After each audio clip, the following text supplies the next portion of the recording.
Hey, hey, hey! Welcome to Jason is a Social Scientist by Mouth Daily. Dang it, dang it, dang it. Oh man, I just screwed up the fireplace. Oh my goodness. Pill number 705, did I say that? Gotta go back to the two of you. Let's see. Are you all here to light my fire? Dang it, dang it. Here we go. We begin again like dear old Michael Finnegan. Alright. Gotta set phasers to flaming. I gotta change the batteries in my phaser.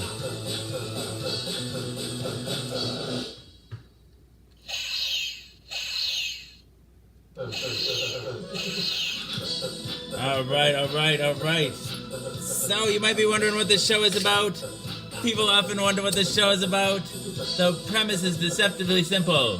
Go gadget, mini fireplace, fireside chat squared. People often wonder what this show is about. The premise is deceptively simple. I take my HIV medication live on the Book of Face each day in front of friends, family, and strangers. I do so in order to embrace stigma, dispel ignorance, and find support. After 705 pills, 705 shows, a number of bells, whistles, and bows have risen up and around and about the show. The bells, bows, and the people that come back night after night and give me the most valuable resource, their time. To me, that's the most significant thing that's risen up and around and about the show, the community. Therein lies the support that I was looking for. But a number of bells, whistles, and bows have risen up and around and about the show. Ding dong bell. Boy, do she heck, this show has it all. I like to say that it is Cloud Atlas and that it incorporates at least 600 years of entertainment. With Edward R. Murrow's radio broadcasts on record, on cylinders played on a 19th century Edison home phonograph, along with the nursery rhyme book from my childhood, containing woodcut illustrations from the 15th century. It is, in a sense, also The Matrix. In a previous iteration of the show, I created something I call the Rainbow Tunnel, in which I harnessed the power of Grayskull and the Eye of Thundera, funneling them through a series of warp nacelles, creating a static warp bubble, and a subsequent singularity, punching a hole through the fourth wall, across the multiverse, and into the source. The show now takes place in an echo chamber. The show now takes place in an echo chamber created by me that serves as a way station between our reality and the source. I don't expect lay people to fully understand as this is advanced social science. Yeah, so the show is also like an old-timey variety show, Carol Burnett style, mixed with a merry melody of Looney Tunes and a measure of Mork and Mindy, a dash of Mr. Ed, and two doses of Alice in Wonderland, a helping of Hee-Haw, heaps of Benny Hill, a hint of the Highlander, tons of the Twilight Zone, a tincture of Teen Wolf, an ounce of Oz, a cup of Creep Show and Cast Away, a quart of Quantum Leap and a gallon of Gilligan's Island. It's a 4-hour show on a 4-hour tour. Piles of Pee-wee's Playhouse, a pinch, Peter Pan, a pound of Popeye, I am what I am, a whole block of Mr. Rogers' Neighborhood, and a ration of the Rocky Horror Picture Show. I'm just a sweet transvestite from transsexual Transylvania. Ha ha. Come up to the lab. See what's on the slab. I can see you shiver with anticipation.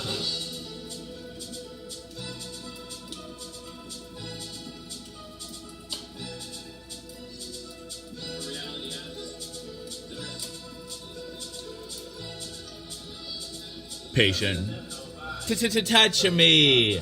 I wanna be dirty. Thrill me. Chill me. Fill me. Creature of the night.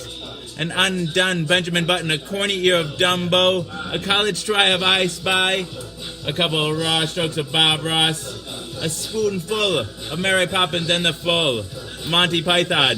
Finally lump in Rick and Morty with a liter of I Love Lucy in the Sky with diamonds and wham bam. Thank you, ma'am. You've got the show. No, I don't get paid for this. You've got the show. Everything is out of place and out of time here, including and especially me. Alice will always be pregnant. Everything... Alice will always be pregnant. Nothing is working tonight. Harambe will always be ready for her high fives. The first and the second coming will always be risen with the Obamas getting blowjobs from the Woodies. The Supermen and their boners will always be spinsters and sumptuouses working the sweatshop. The twin towers will always stand with Lady Liberty. You will have their MTV. Pigs will fly. Disco and dance will reign like men did in the days of old. I write nightly the future history of anachronism for your future children and your elderly grandparents. May they enjoy it now and time immemorial. If I'd have people take only one thing away from this show, it'd be the knowledge that HIV is preventable. If you're HIV negative, there's a once-a-day pill you can take. They call it PrEP, pre-exposure protocol. The pill is Truvada, and if you're HIV negative, you take it once a day, and it works like a highly effective chemical condom. It prevents HIV. But if you're already HIV positive like me, treatment is prevention. By taking my medication every day and maintaining an undetectable viral load, it makes it so I'm not contagious. U equals U. Undetectable equals untransmissible. You could fuck me bareback all day long and never catch HIV from me. It's a brave new world. The future is now, and it's 1969. Free love. Woo! Hello, everyone. Hello. I like to get the whole premise out so people watch it for the first time, especially in reruns. They'll be like, if they click in on this, they'll be like, oh, okay, I know what it is. Hey, Charlie, Flocka gets me higher than Flocka. Hello, everyone. No, I reap rewards that perhaps greater than money by doing the show. Hey, Elizabeth, hello. Gustavo. It was Nate that asked that question, I think. Hello, Nate. Hello, Millie. Hey, Jake Welty. Hello, everyone. Good to see you. Welcome back, Donna.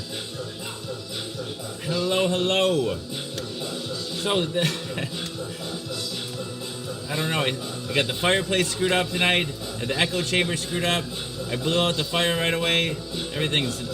Nothing's working like clockwork tonight. Oh well. It's all up and running though. Got the dishes done. I started a load of laundry. Took the dog for a walk. Kids got their homework done. We got a bath in. Jack noticed that in the month of October, if you have a PlayStation account, you can Friday the 13th is free. So we downloaded Friday the 13th and on PlayStation 4. That was pretty fun. I was playing that today.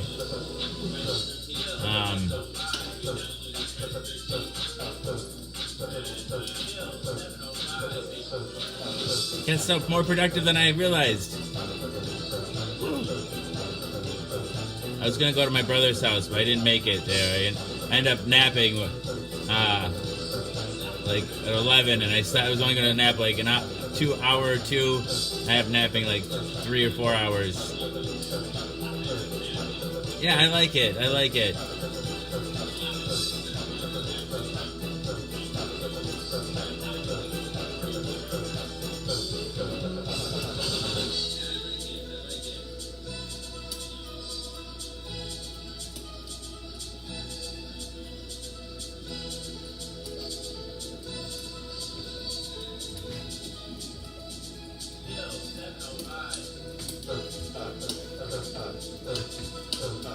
So maybe we can engage in a little communion.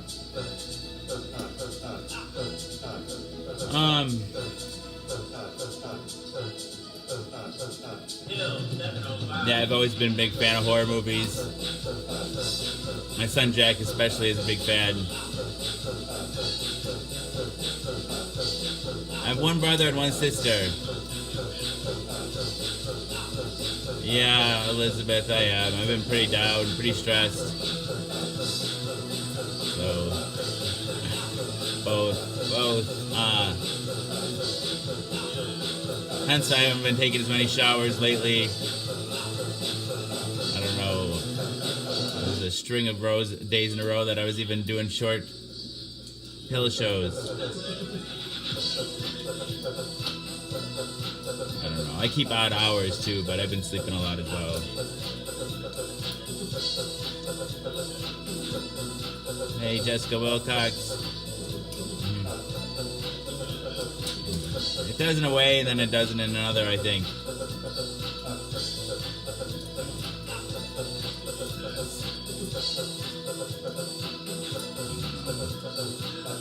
It's worse than something, one form of anxiety, but then life is just so much worse without it, so...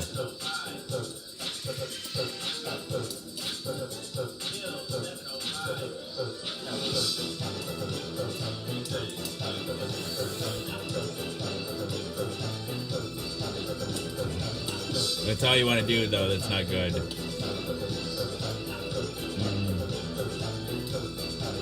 Oh my goodness. So...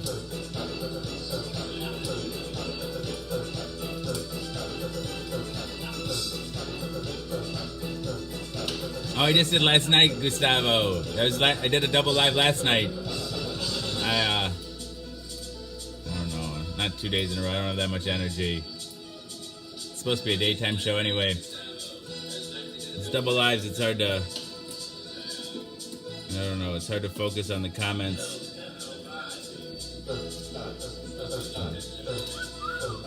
That's right. You stopped in, didn't you?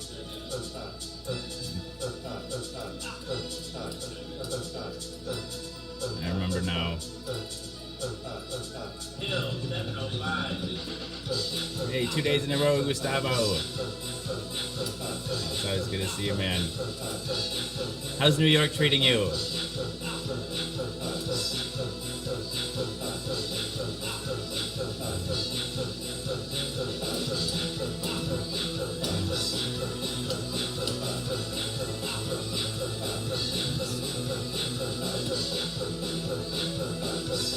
Activity's good. I did take the dog for a walk. I took the dog for a walk on Saturday too. I don't know. It's hard for me to face life.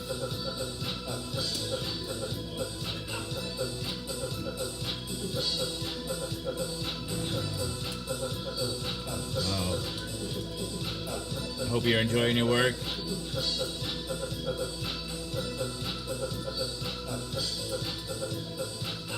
Have you been doing some more painting?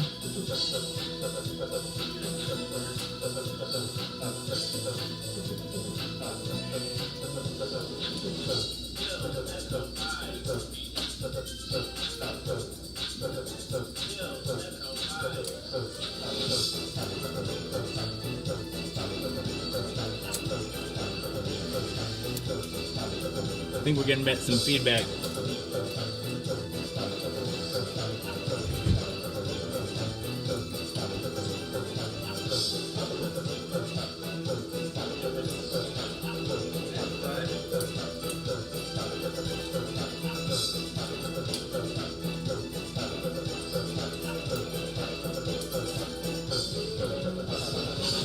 That's fun, Gustavo.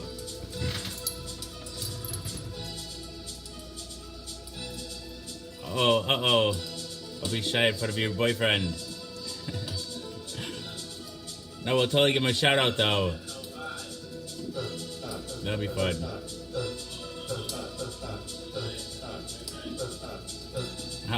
Do you have regular sleep, Elizabeth? Do you go to... I don't know. I know Siri wanted me to set a bedtime. Siri wants me to get up and go to sleep and go to bed at the same time every day.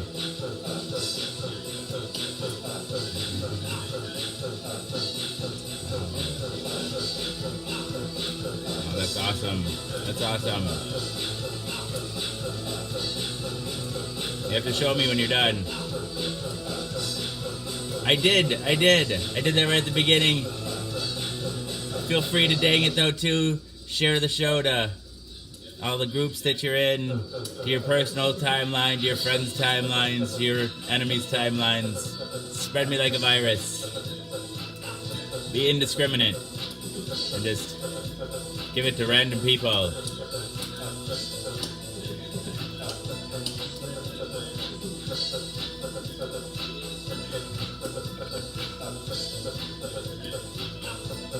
All right.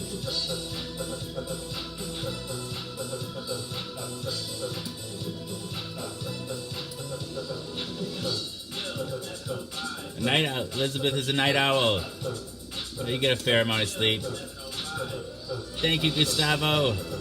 All right, awesome. Dang nation.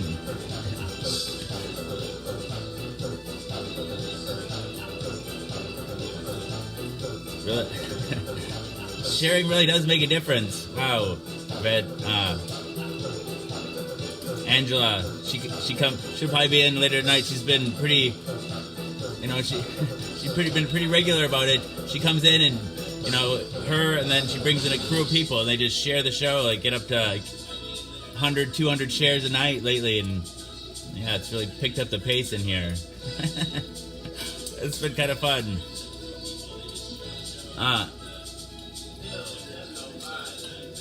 Hello, Stanfield. Hello.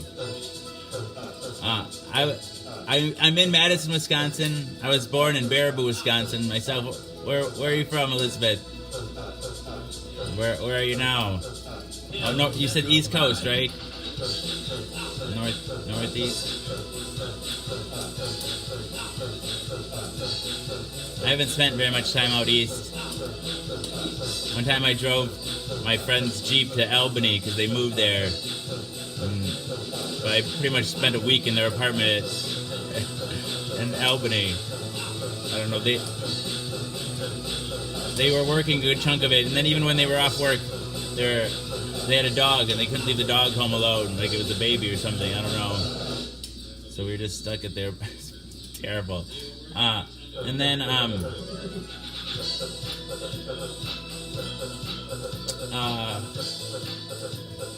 but then I flew to New York City once.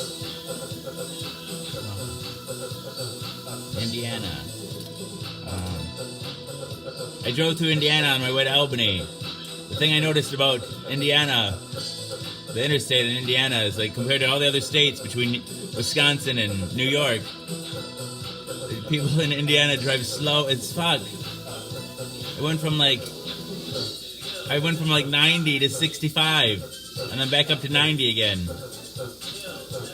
That's like, there's a song by the Samples called, I think it's just called Indiana. It's like, it goes like something about, I remember driving through my first time driving through Indiana. I always like that song. I also remember my first time driving through Indiana. Anyway, I think I've been to Manitowoc. It sounds familiar. I've heard about it on the weather or something. I love you, Gustavo Adolfo Diaz Valderrama.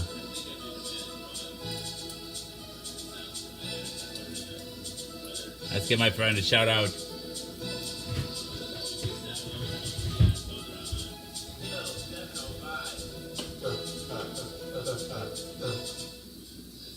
Gustavo Adolfo Diaz Valderrama, we love you. Gustavo Adolfo Diaz Valderrama, we love you. Gustavo Adolfo Diaz Valderrama, we love you. Gustavo Adolfo Diaz Valderrama, we love you. Gustavo Adolfo Diaz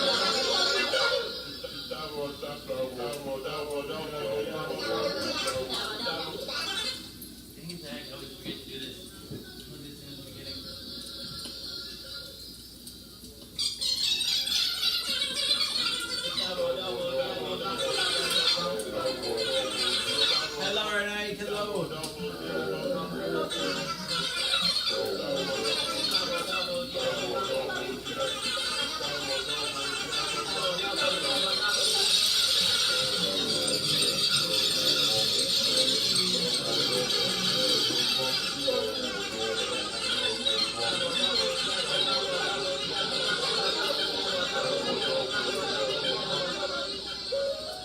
All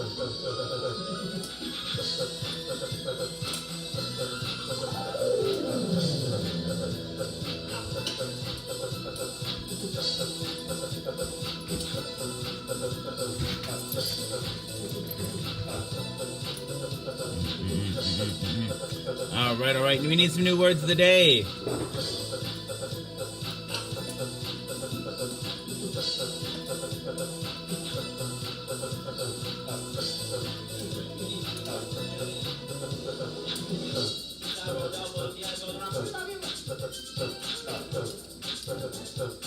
It's gotten chilly. I had to turn on the heat a few nights ago.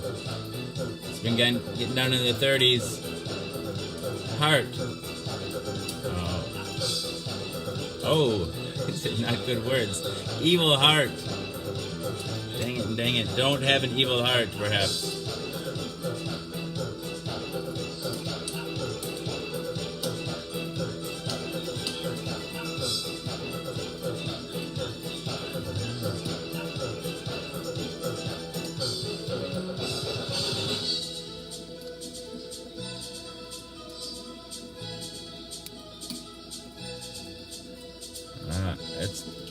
I don't know, on the weather app it said it's a 40% chance of snow, but I don't think it did.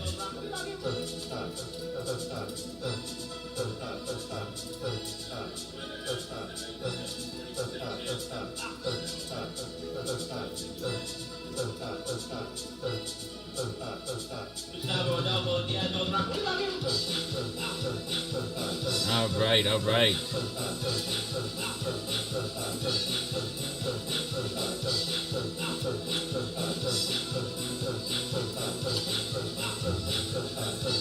I live in Wisconsin, Rose.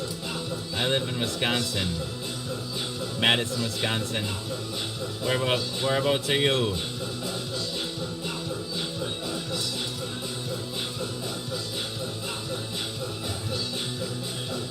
Laura Knight, are you down under or just down south?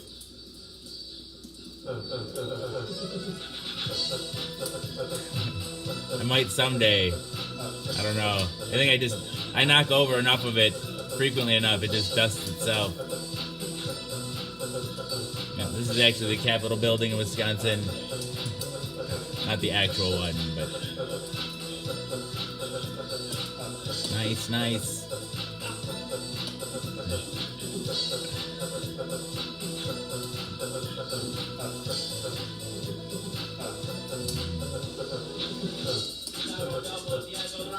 I wouldn't like the heat all the time either. I really like the Pacific Northwest. Temperate zone. Doesn't get too hot, doesn't get too cold. I don't know, just call me I have a delicate constitution. You can call me Goldilocks.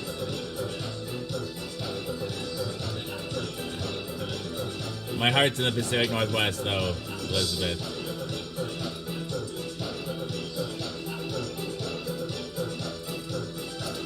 I fell in love with it even before the weed was legal there.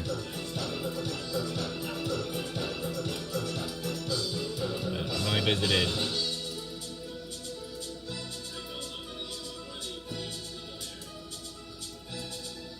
I think it's a different fire than I normally use. I'm not sure I like it. Hey there, Rick Rice. Uh-oh, Donna's getting ready for work. Oh. Do you have to shower before work? Or maybe you showered that last night? Dang it.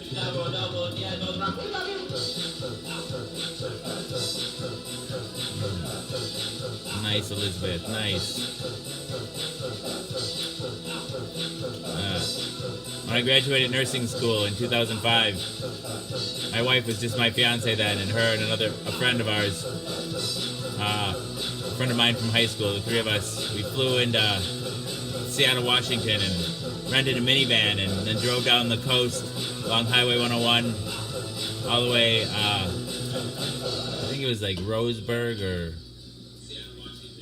maybe Roseburg, I don't know. There's another town that starts with a rose that's not it, that's more inland, but this one was on the coast. And then we cut inland and then went to Crater Lake and then back up through Portland.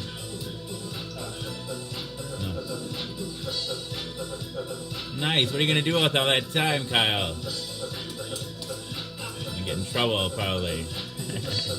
Oh, good for you, man. Good for you.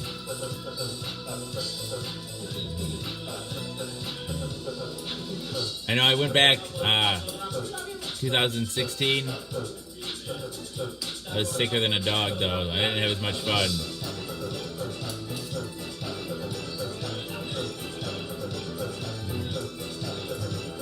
It's not your first time, though, right? I think I've seen you in here before, right, Laura Knight? Yep, I've got two boys, Jack and Alex. They're 14 months apart.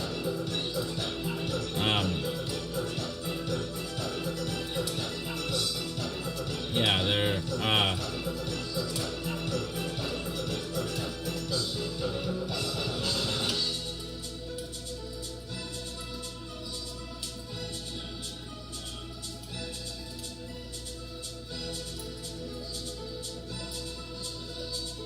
they're 8 and 7.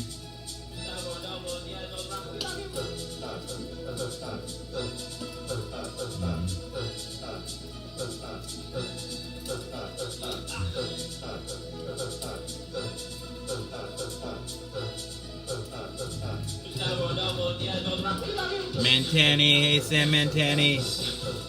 Hello, hello.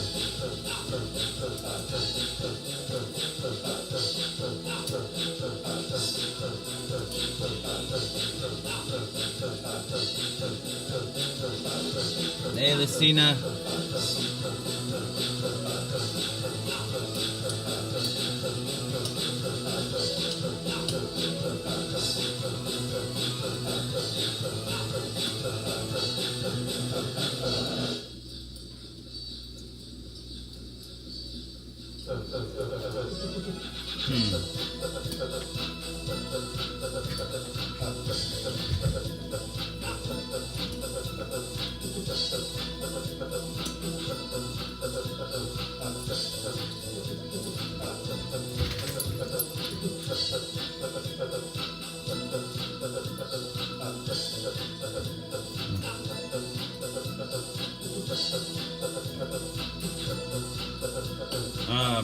Can't read. Let's see.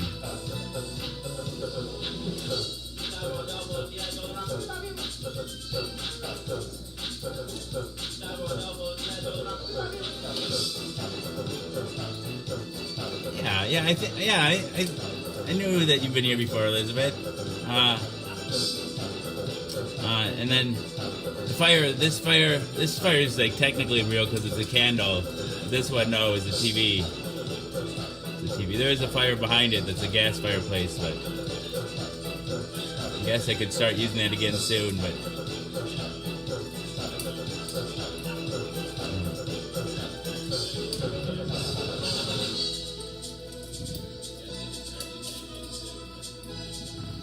I hope you've been well, Elizabeth.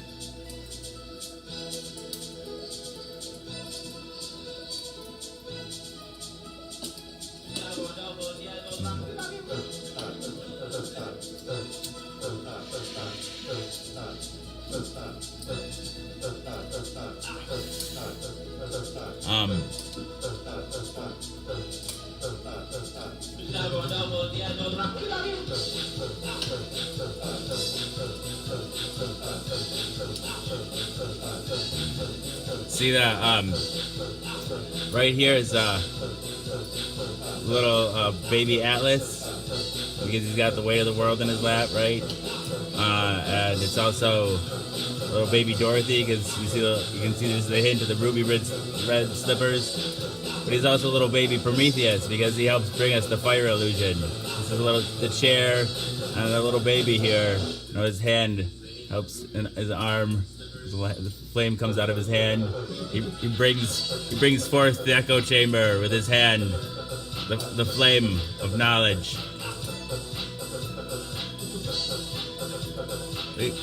I do have the cards here. We can start reading some Trivial Pursuit again.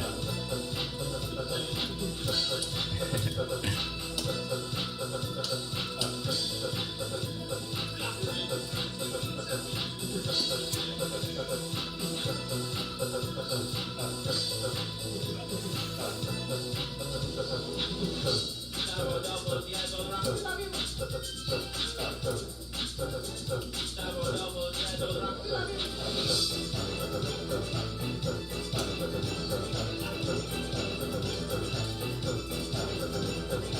sorry you're having health issues.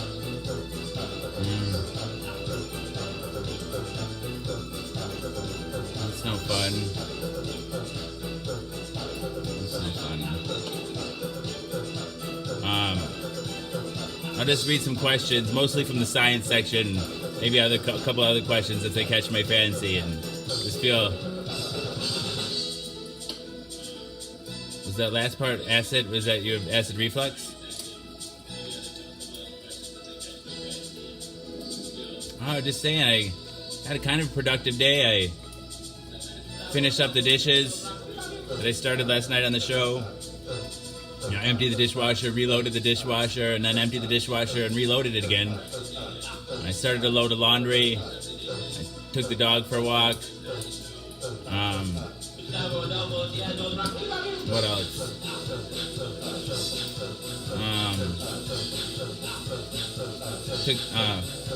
The boys got a bath and got their homework done.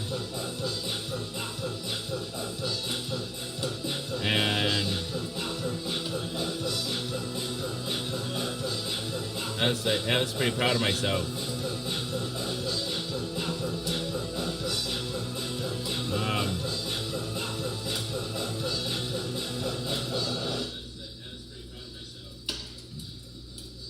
And I also played some. Jack found out that Friday the 13th was free to download on PlayStation, PS4, so got that.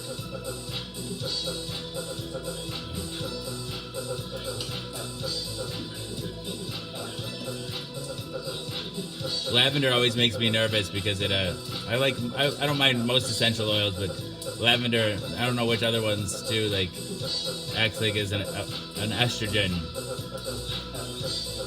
And I don't know. Yes.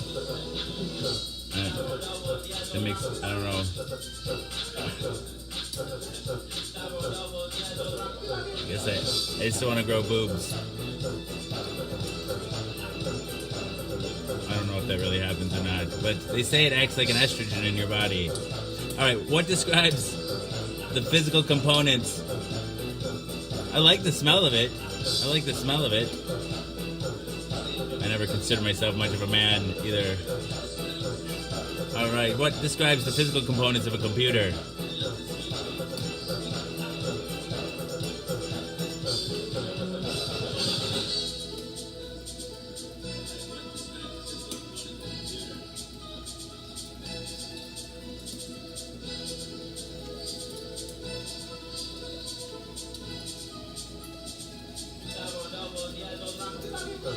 Stanfield's got it. Hardware. What are dogfish small versions of? What are dogfish small versions of?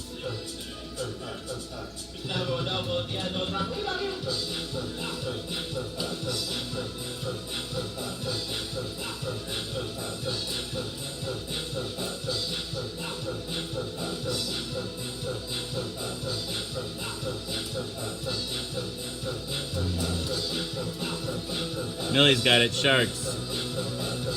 Millie's got it. Sharks.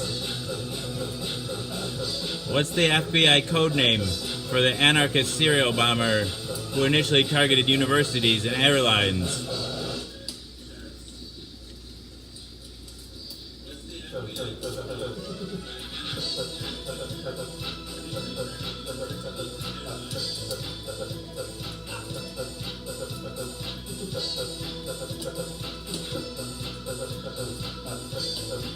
Stanfield's got it.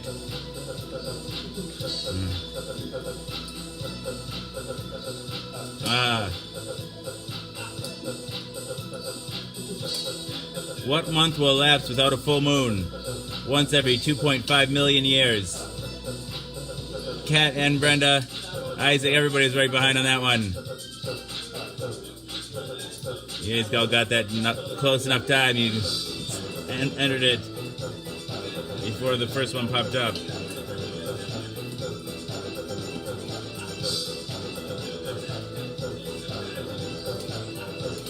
Millie's got it. February.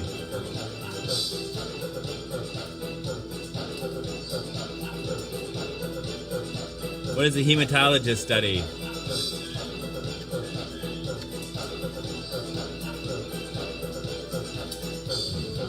Cat had it too.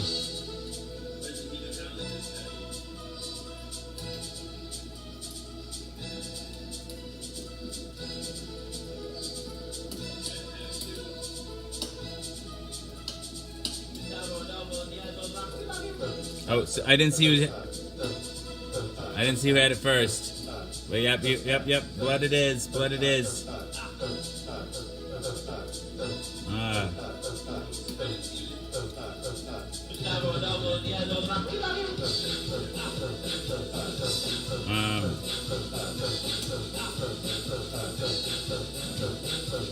What number do you always get by adding the opposite sides of a die? I did not know this. What number do you always get by adding the opposite sides of a die?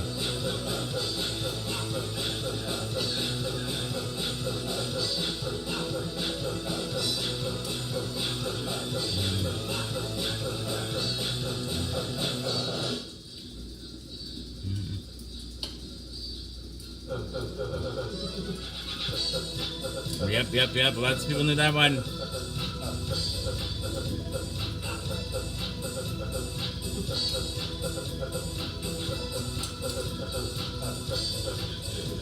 What campus heard 67 shots fired on May 4th, 1970?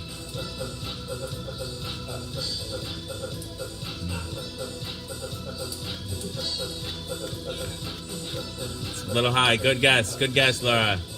It's okay to be wrong, Rita. It's definitely okay to be wrong.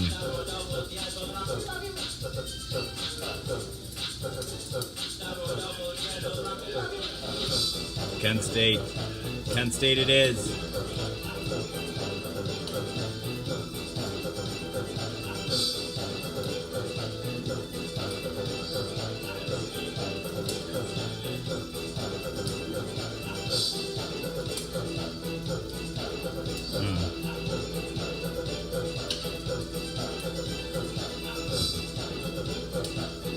Texas. No, this can't.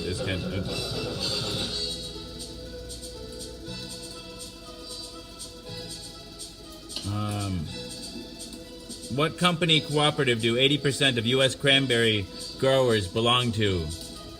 What company cooperative do 80% of U.S. cranberry growers belong to? It's okay to guess wrong. It's okay to guess wrong.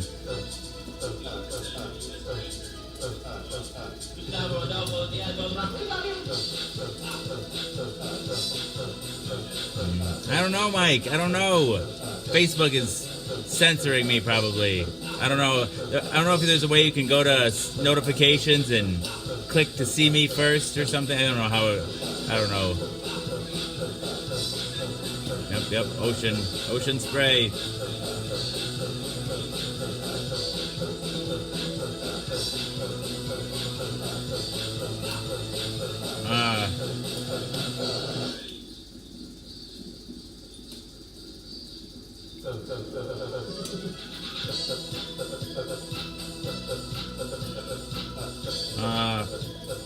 What type of close encounter did you experience if you spotted a UFO and snapped a photo of it?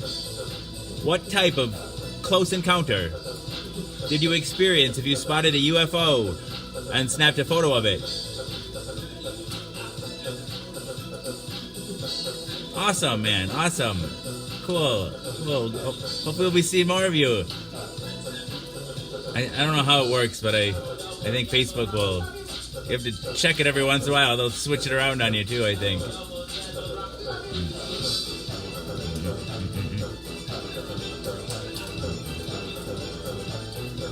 Cat says the third kind. Leo says the first kind. Stanfield says the third kind.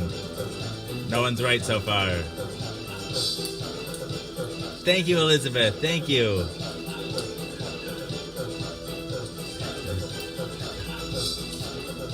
Yeah, I don't know how they decide such things.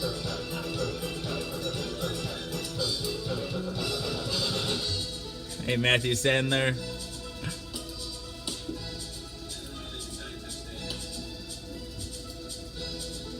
We're just reading random Trivial Pursuit questions. And playing. People seem to like it. It's the second time we've done it. Leo Trotter's got it. It's the second kind. A close encounter of the second kind. I didn't even know there's different types of close encounters. Who killed Cleopatra in 30 BC? Hey, Lance.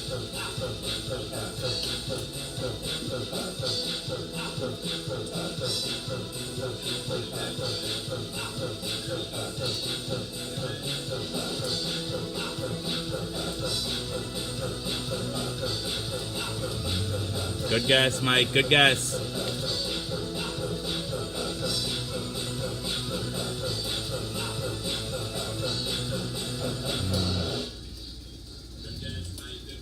That was the manner of death. Oh, yeah, that was the manner. Who put the snake on her? That coin just says no cash value.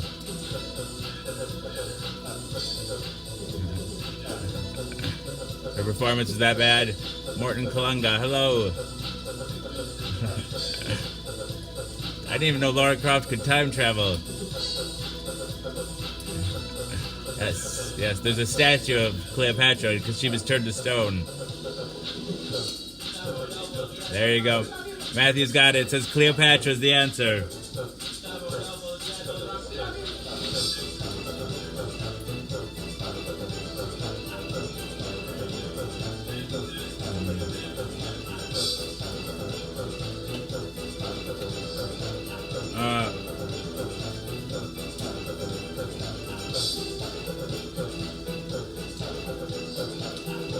What's your friend's name?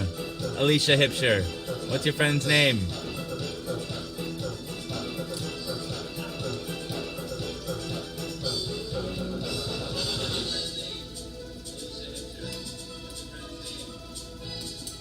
Joshua Harris. Let's let him know.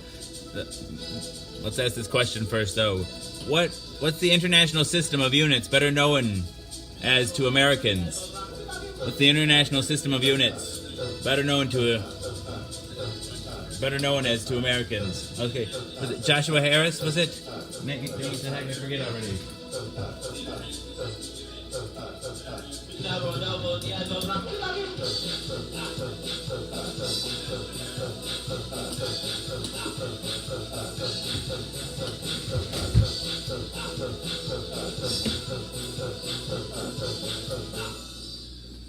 Joshua Harris, we love you!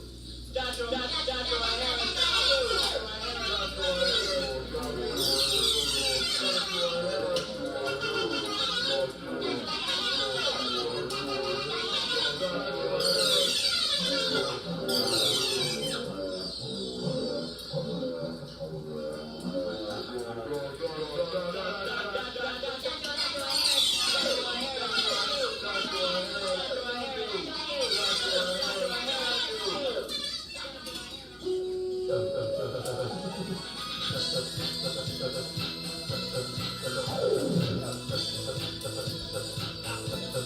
you always got those wicked parts, Kyle. Hello.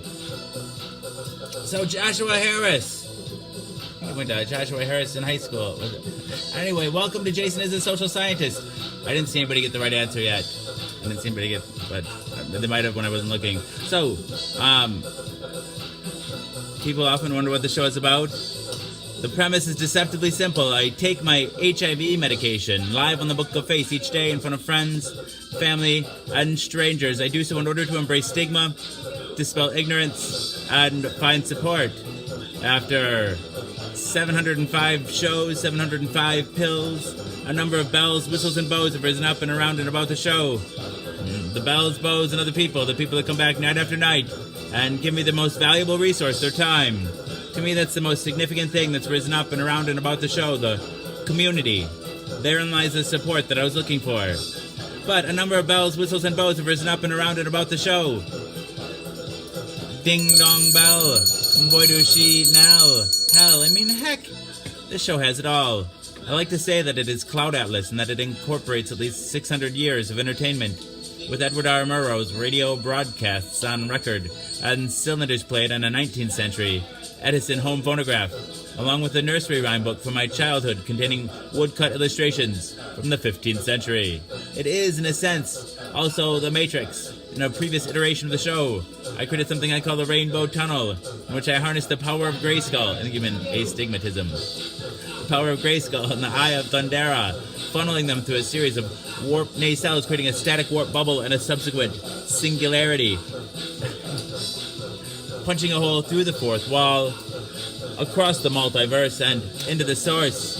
The show now takes place in an echo chamber, created by me, that serves as a way station between our reality and the source. I don't expect lay people to fully understand, as this is advanced social science. Yeah, so the show is also like an old-timey variety show, Carol Burnett style, mixed with a merry melody of Looney Tunes and a measure of Mork and Mindy, a dash of Mr. Ed and 2 doses of Alice in Wonderland, a helping of Hee Haw, heaps of Benny Hill, a hint of the Highlander, tons of the Twilight Zone, a tincture of Teen Wolf, an ounce of Oz, a cup of Creep Show and Cast Away, a quart of Quantum Leap and a gallon of Gilligan's Island. It's a 4-hour show and a 4-hour tour. Piles of Pee-wee's Playhouse, a pinch of Peter Pan, a pound of Papa, I am what I am, a whole block of Mr. Rogers' Neighborhood, and a ration of the Rocky Horror Picture Show. I'm just a sweet transvestite from transsexual and Transylvania. Ha ha. Come up to the lab. Let's see what's on the slab. I'll talk about that at the end, maybe, Zachary. See what's on the slab. I can see you shiver with anticipation.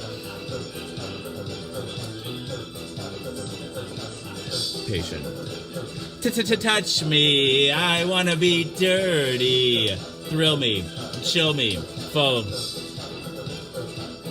fill me, creature of the night, an undone Benjamin Button, a corny ear of Dumbo, a college try of I Spy, a couple of raw strokes of Bob Ross, a spoonful of Mary Poppins and the full Monty Python. Finally lump in Rick and Morty with a liter of I Love Lucy in the Sky with diamonds, and wham bam, thank you ma'am. You got the show. Everything is out of place and out of time here, including and especially me. Alice will always be pregnant. Harambe will always be ready for her high fives. The first, on the second coming, will always be risen with the Obamas getting blowjobs from the Woodies. The Supermen and their boners will always be spinsters and sumptuouses working the sweatshop. The twin towers will always stand with Lady Liberty. You will have their MTV. Pigs will fly. Disco and dance will reign, like men did in the days of old. I write nightly the future history of anachronism for your future children and your elderly grandparents. May they enjoy it now and time immemorial. Hey, Renee and Mitch.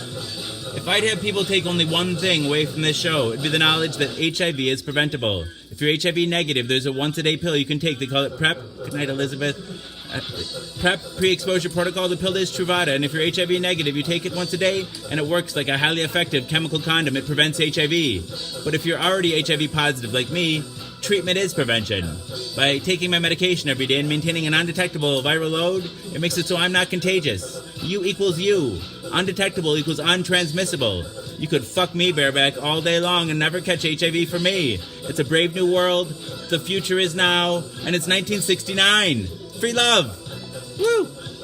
All right, so Zachary wants to know how the heck is this science? Are you, what kind of scientist are you, anyhow?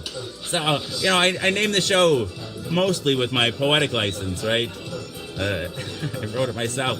Not any license to perform any actual science experiments. Gun to my head, somebody says, all right, you call this science. How is this science?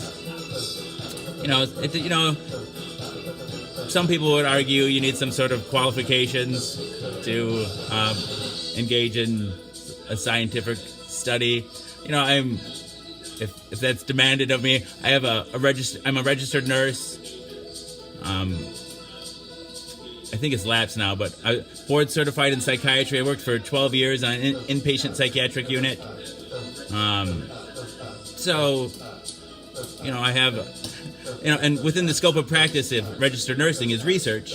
So, I've got the loose framework. I'm licensed by the state of Wisconsin to engage in research of a sort, right? And psychiatry is my specialty. Well, okay, so then people would say, all right, well, how is this? All right, so you have these loose credentials, so how is this actually science? And I would argue there's probably not very many controls on this, and there's not really a hypothesis.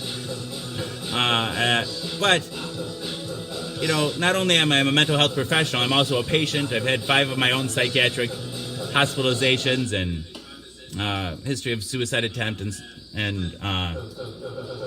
trauma and just lots of fun stuff, right? So, by documenting my experiences with both with HIV and with my mental illness on a daily basis, you could call it a case study of sorts. Yep, you seeing it, Gabriel? This is also the Hotel California. It's the Roach Motel. You can check in, but you can't check out. This is my web of photons and glass.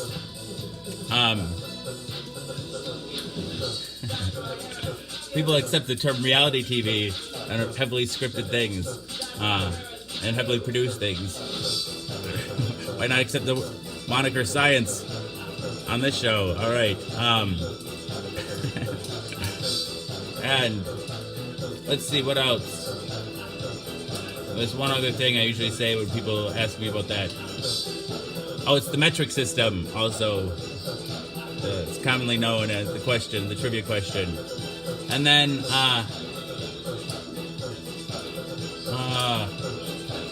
don't remember what else I was going to say. Let's ask some more trivia questions. Oh, I was going to tell you why I actually named it Jason is a Social Scientist. Because one of the things that happens for a lot of people, and it happened to me for sure, after I was diagnosed with HIV, I really became really isolated. It's partially self-imposed, but it's also imposed by the outside world, and the outside world can be just really cruel, and made me not want to see anyone ever again in my life, and never want to look anybody in the eye again. I don't want to see either their judgment or their pity or their fear. The fear is probably the worst one, I think, right? And so, rather than having to see that in people, I just really isolate. But, that's really lonely. And so, one of the things, we're social creatures, and I think I still wanted to reach out. And this is by going live on Facebook as a way to interact with people in a way that, to experiment with socializing. That's what this is my experiment with socialization that felt safe and comfortable for me. And so just here I am experimenting with socializing. And so that's where Jason as a social scientist came from. I was too, I worked night shift, up to the, up to the age of, 33 or 35.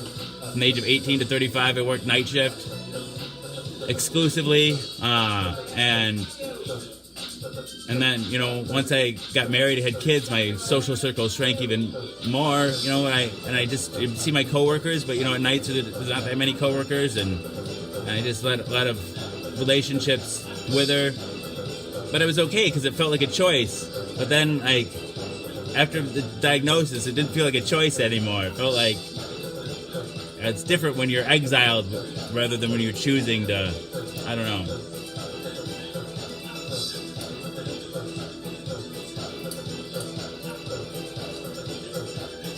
What century did mathematicians first use plus and minus signs?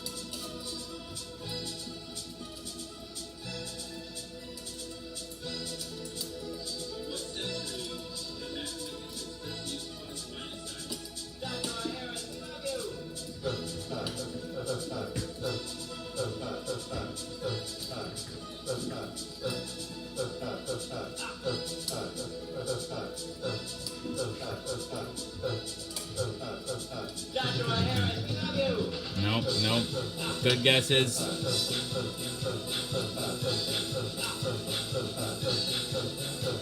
It is sometime in the last 2,000 years, but not either of those centuries.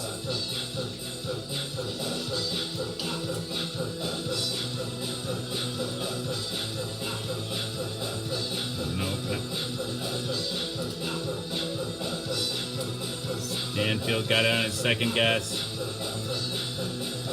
Good job, good job.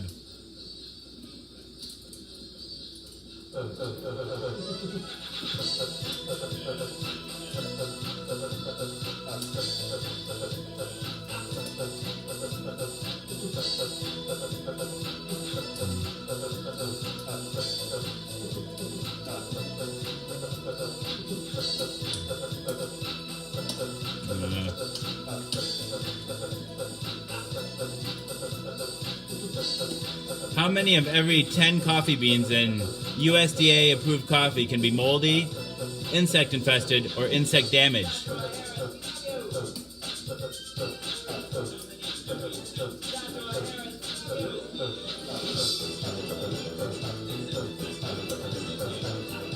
How many of every 10 coffee beans in USDA approved coffee can be moldy, insect infested, or one in every 10? How many in one of every 10?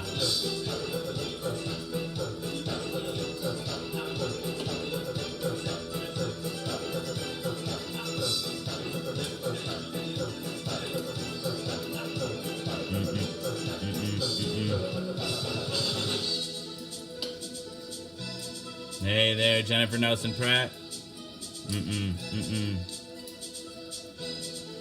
Not yet, not yet.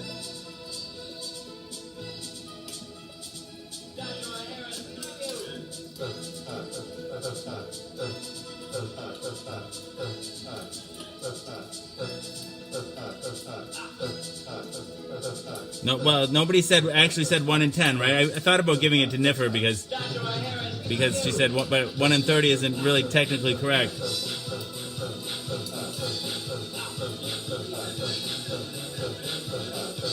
I don't know. Maybe somebody said it and I missed it though too.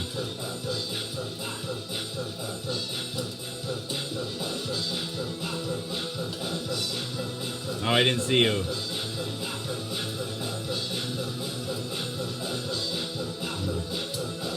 Just 1 in 10, it seems like a lot.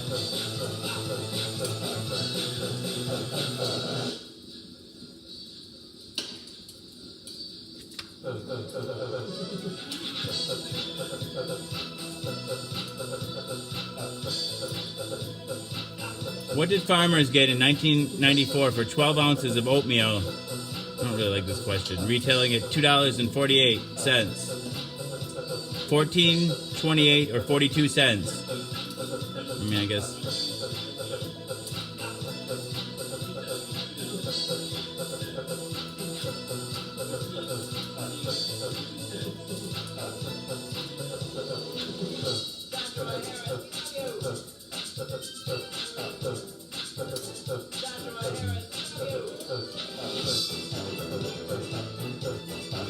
Yeah. I wasn't looking at the answers. The answer is 14. I don't like that question.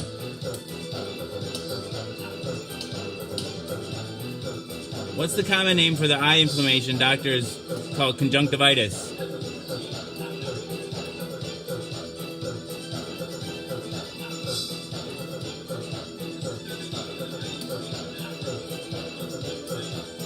Hey, Jeff. Communion. Elizabeth's got it. Good job, good job. Stanfield right behind.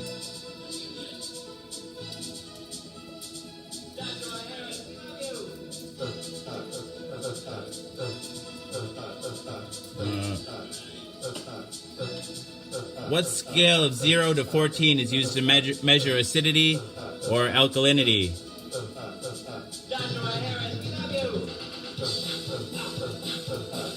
Hey there, Audra.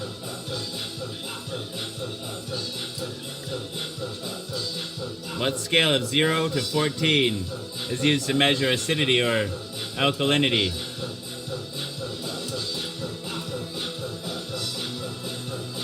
Stanfield's got it. It's on fire tonight, Stanfield. Adam Audra not far behind. What 4 planets have a smaller diameter than Earth? And these are old cards from the 90s too. What 4 planets have a smaller diameter than Earth?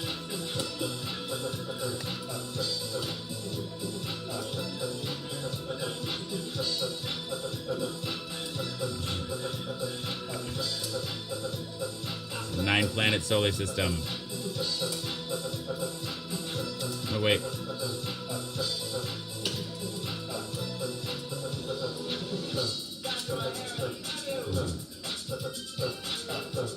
Yep.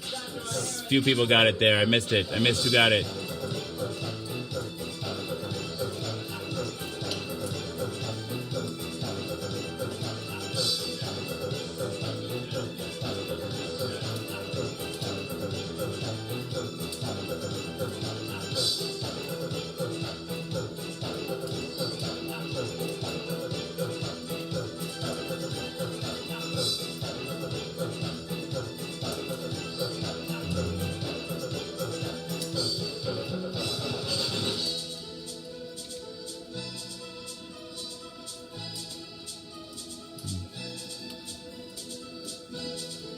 Let's see.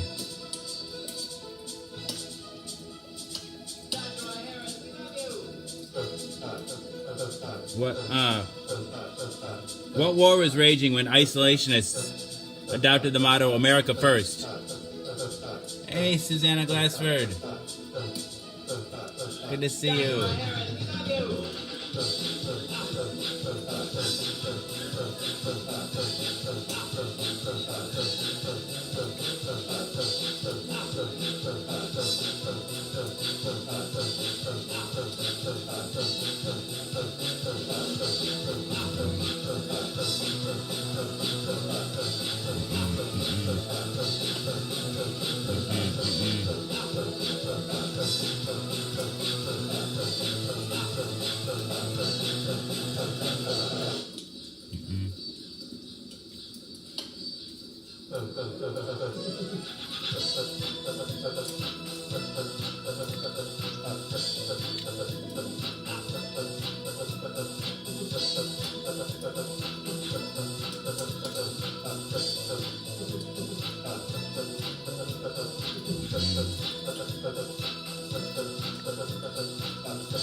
Nope.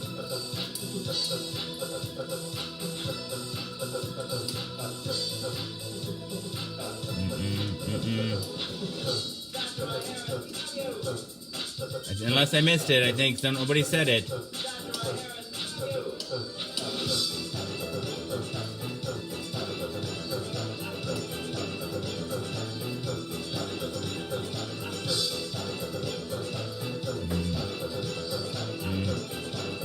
They can know. The Falkland? I don't think so. Back in time, pretty far back in time.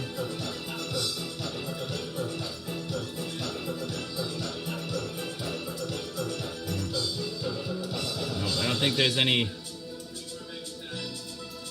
any veterans alive this war. Maybe there are, I don't know.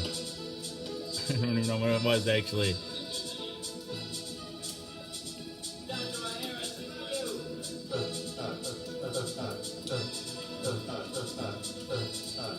Elizabeth's got it. World War I.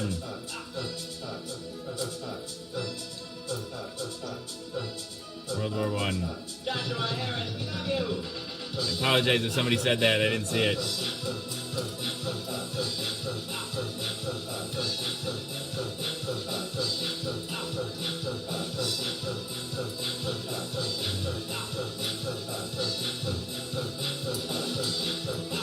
When was World War I? Anybody know? Extra bonus points.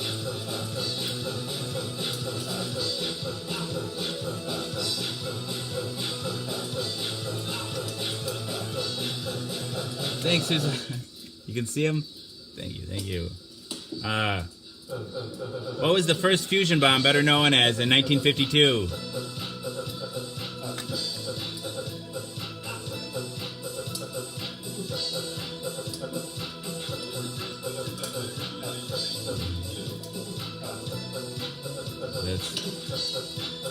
Who was president? That wasn't Woodrow Wilson, right? That was later. He was later, right?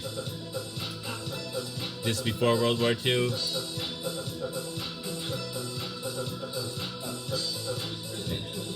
I think those were... Well, if those were fusion bombs, weren't they fission bombs? I'm not sure. I don't know. Little boy and big... I don't know, but it's one's not a specific... the name of a specific bomb, but yeah, no, 1952, that's later. Little Boy and Big Boy were in the 40s, right?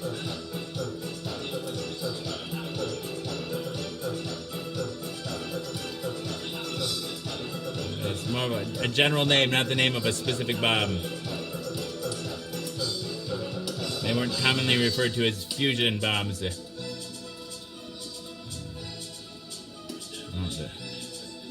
Not specific enough.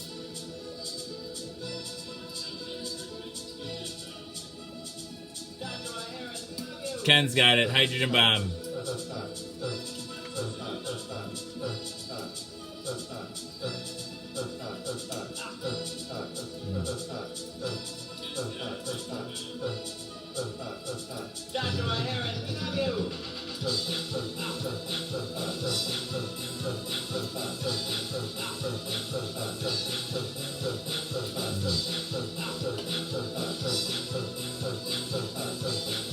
Oh, darn it, Donna. Is that time already? Oh, I hope you don't have to work all day.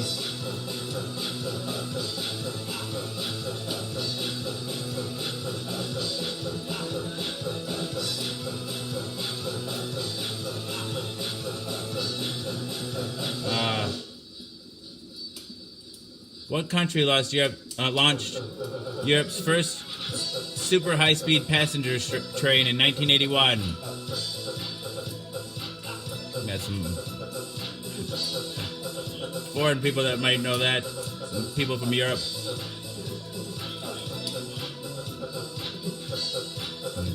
Thank you, Nikki. Nikki got me these glasses.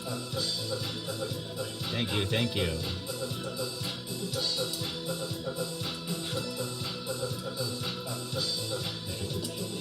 Is that what they called it? The Great Train Robbery?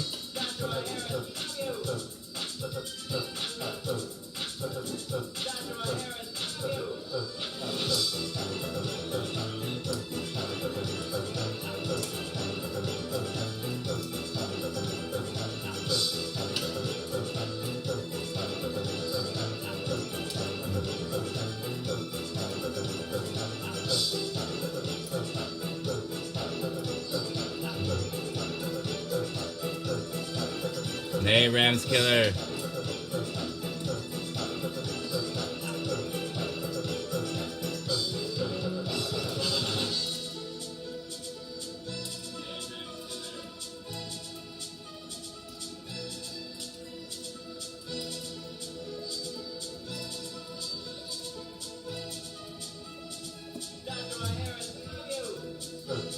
I don't know what that would look like. Is that like a TV screen that I wear? Hey, Lee. Oh, I don't know. Did anybody say? That's kind of a hard question. It's France is the first. I'm horrible at proctoring this. Who claims to be the first man to have relieved himself on the moon? Of course he'd say that.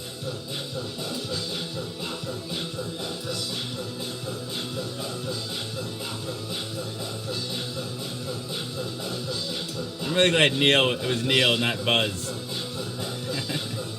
Is that bad to say? Neil just seems like a much nicer guy. I think so. I think I saw it with my mom like when I was 16. A local performance of Joseph and the Technicolor Dreamcoat, but I don't remember what it's about. You gave the answer. It's Buzz. I'm terrible at this. All right. What did the Supreme Court say you have a right to burn? A First Amendment right to burn in 1989. Oh, Susanna. Neil Armstrong was too classy to ever say that.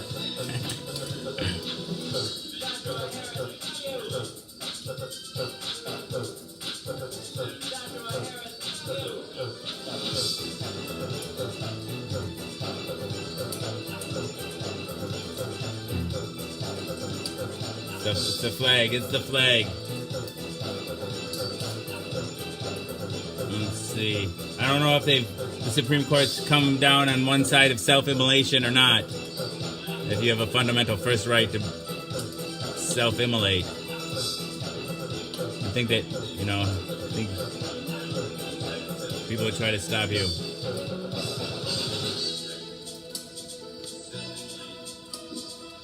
Oh. I'm so glad that this is an interesting question. Tells you when it must be, I'll say, well, I'll just ask, what kills the most Americans aged 25 to 44?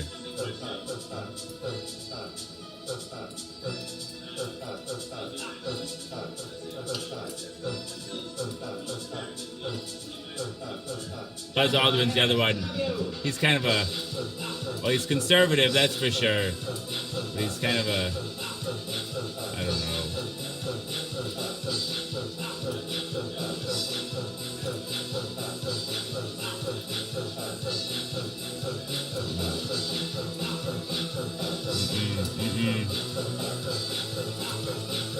It's an old quiz, remember. It's an old quiz. I'll give you this hint. It's not that, this isn't true anymore.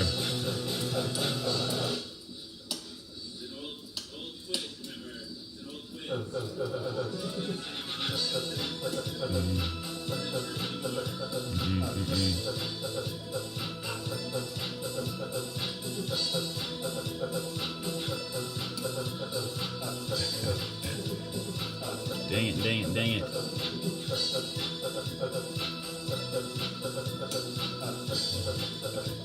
Nope. All right, I'll give it away. It's AIDS. It's AIDS. I'm glad it's not that anymore. This must have been like the year they came out with, like 96, 97 is about when, and here it says, it asks about a current question about 96.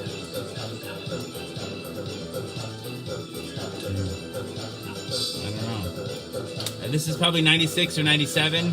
It's like somewhere in the late 90s, or the latter half of the, the 90s.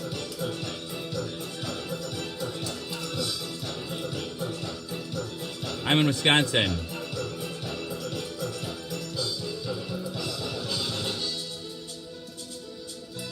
Yeah, that was a crazy question.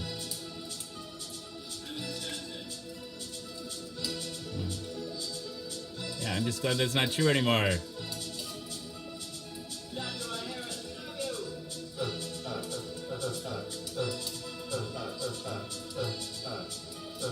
I think you have to have the right. You have to have the right version of Facebook on your phone, or I don't know. Maybe I've some of my devices I can do it, and some of them I can't.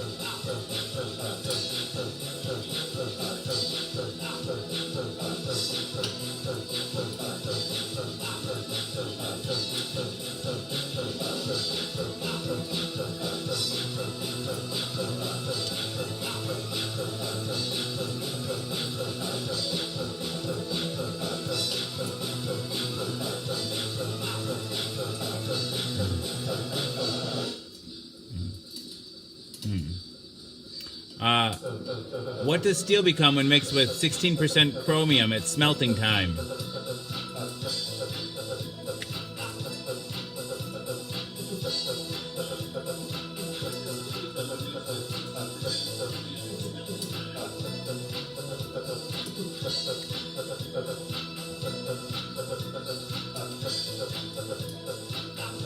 Nice, Isaac, nice.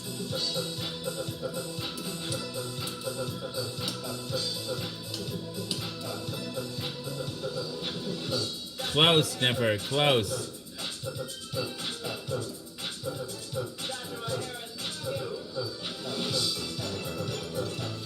Alright, I hope you have a good day. What does steel become when mixed with 16% chromium at smelting time? Steel with 16% chromium.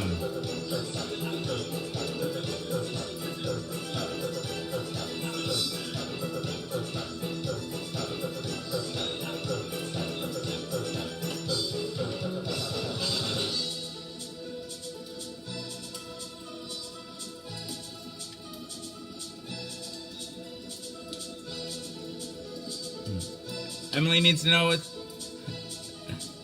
Hi, Emily. Emily wants to know what the show is about. We can let her know. What's Emily's last name?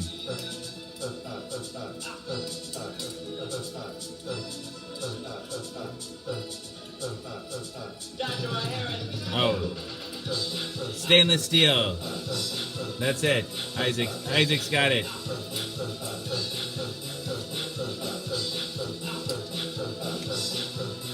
Isaac had it. All right. But, Emily, what's Emily's last name?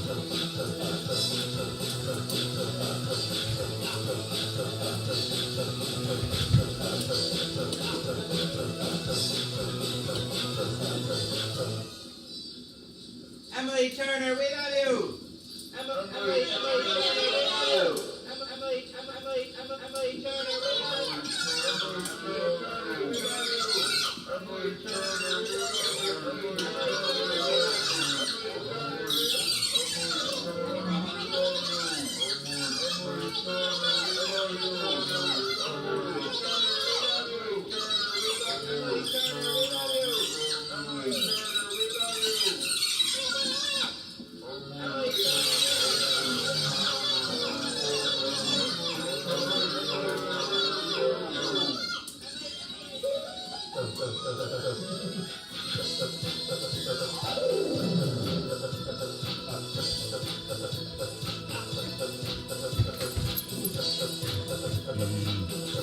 Any relation to Ed Turner? So people often wonder what the show is about. No. People often wonder what... I'm just greeting you, Emily. Welcome to Jason is a Social Scientist. By Mouth Daily. Pill number 705. You're wondering what the show is about? People often wonder what the show is about. The premise is deceptively simple. I take my HIV medication live on the Book of Face each day in front of friends, family, and strangers. I do so in order to embrace stigma, dispel ignorance, and find support. After 705 pills, 705 shows, a number of bells, whistles, and bows have risen up and around and about the show. The bells, bows, and other people, the people that come back night after night and give me the most valuable resource, their time. To me, that's the most significant thing that's risen up and around and about the show, the community. Therein lies the support that I was looking for. But a number of bells, whistles, and bows have risen up and around and about the show. Ding dong bell. And boy, does she now. Hell, I mean, heck. This show has it all. I like to say that it is Cloud Atlas and that it incorporates at least 600 years of entertainment, with Edward R. Murrow's radio broadcasts on record and cylinders played on a 19th century Edison home phonograph, along with a nursery rhyme book from my childhood containing woodcut illustrations from the 15th century. It is, in a sense, also The Matrix. In a previous iteration of the show, I created something I call the Rainbow Tunnel, in which I harnessed the power of Grayskull and the Eye of Thundera, funneling them through a series of warp nacelles, creating a static warp bubble and a subsequent singularity, punching a hole through the fourth wall, across the multiverse and into the source. The show now takes place in an echo chamber, created by me that serves as a way station between our reality and the source. I don't expect lay people to fully understand, as this is advanced social science. Yeah, so the show is also like an old-timey variety show, Carol Burnett style, mixed with a merry melody of Looney Tunes and a measure of Mork and Mindy, a dash of Mr. Ed and two doses of Alice in Wonderland, a helping of Hee Haw, heaps of Benny Hill, a hint of the Highlander, tons of the Twilight Zone, a tincture of Teen Wolf, an ounce of Oz, A cup of creep show and cast away. A quart of Quantum Leap and a gallon of Gilligan's Island. It's a 4-hour show. A 4-hour tour. You're gonna play trivia with us, Viking? A pinch of Peter Pan. A pound of Popeye. I am what I am. A whole block of Mr. Rogers' Neighborhood and a ration of the Rocky Horror Picture Show. I'm just a sweet transvestite from transsexual Transylvania. Ha ha. Come up to the lab. Let's see what's on the slab. I can see you shiver with anticipation. Touch me, I wanna be dirty. Thrill me and chill me, fill me, creature of the night. An undone Benjamin Button, a corny ear of Dumbo, a college try of I Spy, a couple of raw strokes of Bob Ross, a spoonful of Mary Poppins in the full, Monty Python. Finally, this is the end. Finally, lumping Rick and Morty with a liter of I Love Lucy in the Sky with diamonds and wham bam. Thank you, ma'am. You've got the show. Everything is out of place and out of time here, including and especially me. Alice will always be pregnant. Harambe will always be ready for Harai 5's the first of the second coming. Always be risen with the Obamas getting blowjobs from the Woodies.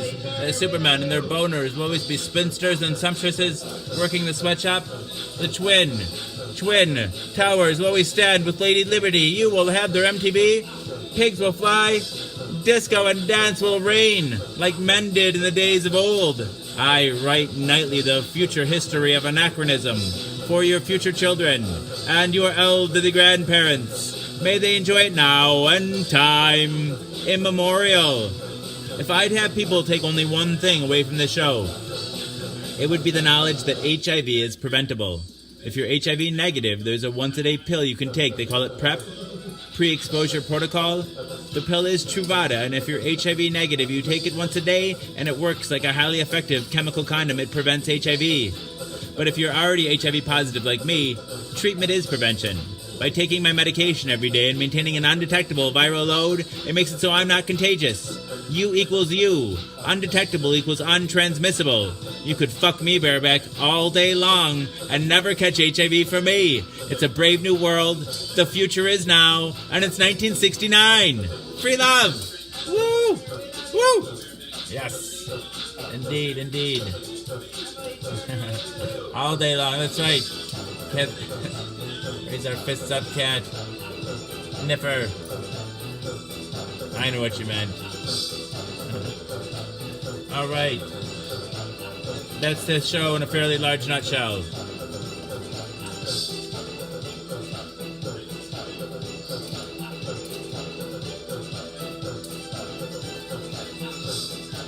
What ingredient accounts for 60% of Velveeta?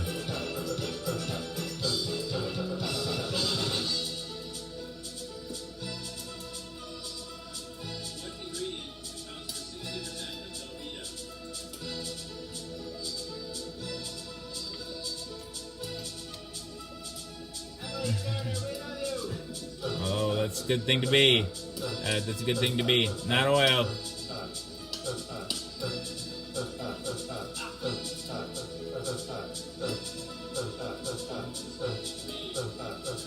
Emily Turner, we love you.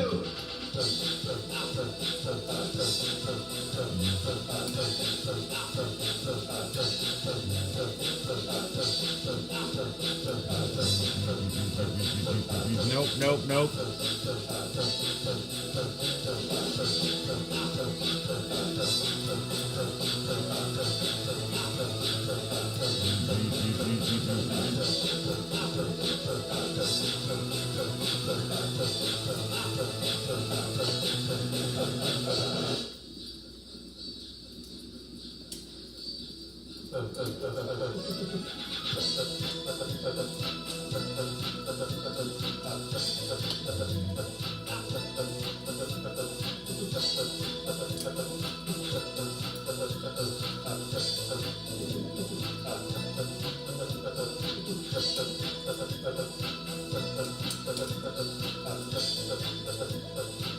Thanks, Dylan.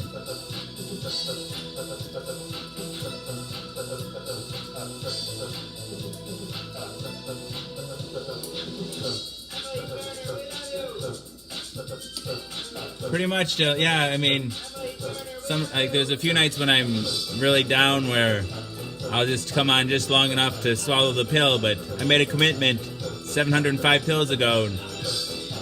Every time I took the pill, I do it live until I don't need to take it anymore.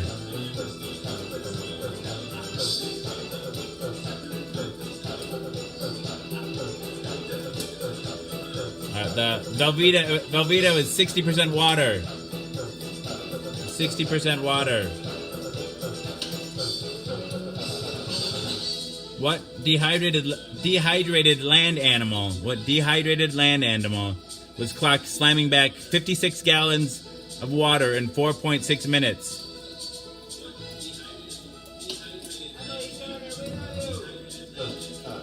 Thanks, Dylan. Thanks.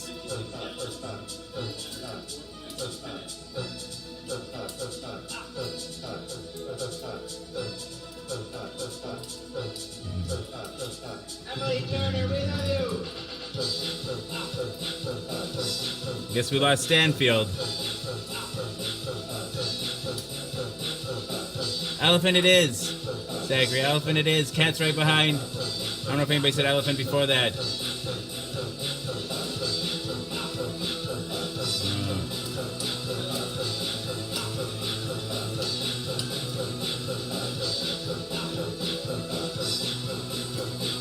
What's the nickname for the full moon nearest the autumnal equinox? What's the nickname for the full moon nearest the autumnal equinox?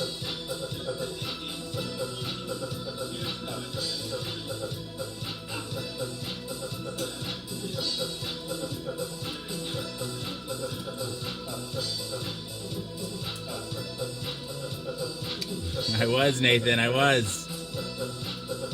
Off and on, off and on.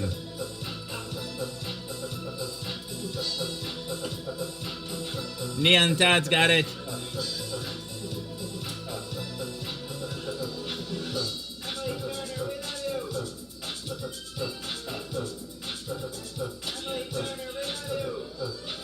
Let's see. Who penned half of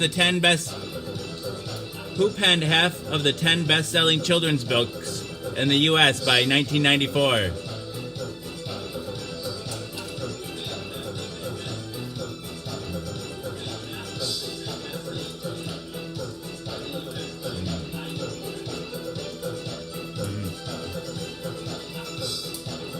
Stanfield's back. Hey, Christian.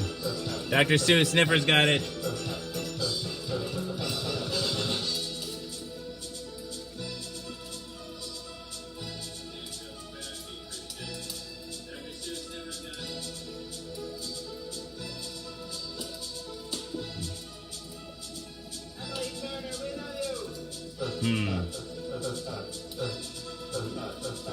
What Japanese electronic company's name is a combination of the Greek word for all and the Latin word for sound? What Japanese electronic company's name is a combination of the Greek word for all and the Latin word for sound? Back at you, Matthew D. Wham.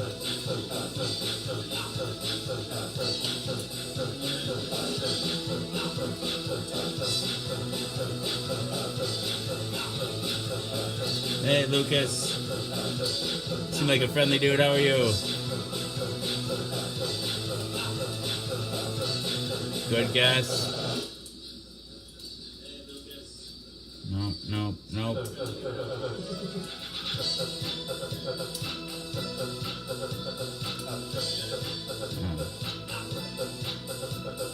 I had a Q made by them. There's this Q made by this company, and the Q played DVDs, but also GameCube games. It's I think it's like the only time that Nintendo's ever licensed out their hardware to be used by another company. I don't know. I have a bit of trivia there for you. I broke it though. I can show you the box though. They never released it in the U.S., but I had it.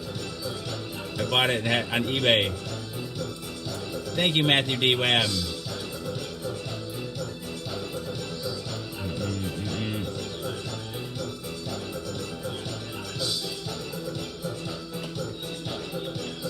Nope. I'll go get the box, and you guys can see if anybody guesses it between when I get the box or not.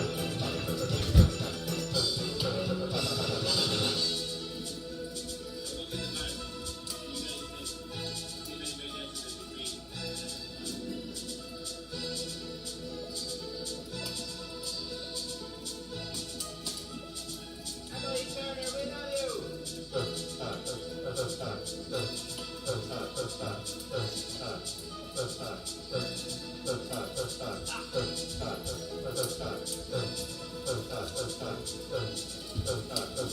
Emily Turner, we love you.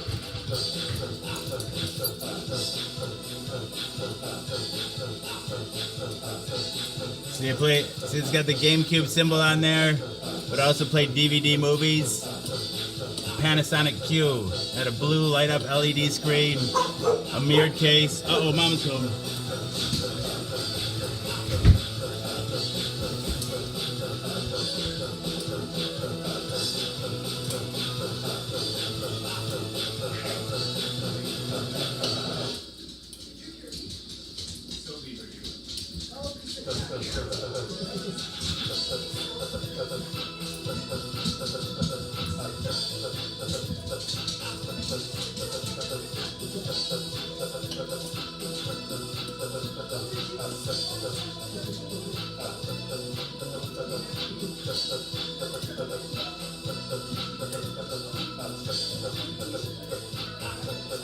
I put them in a download.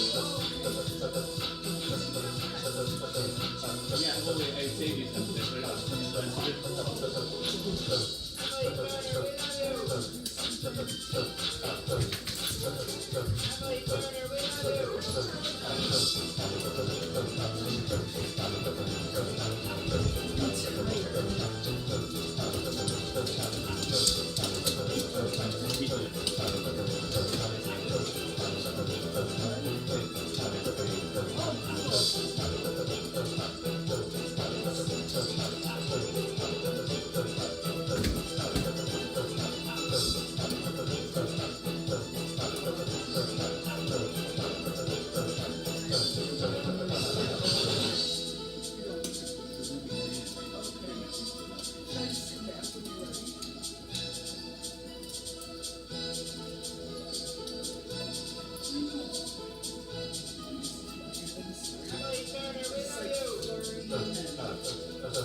Emily Turner, we love you.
Emily Turner, we love you.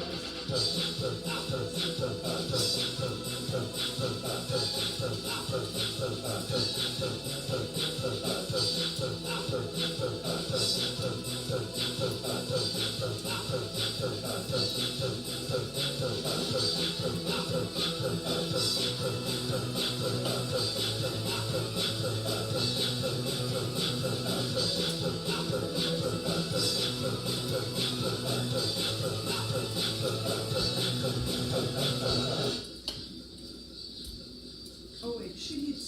When's the last time she ate?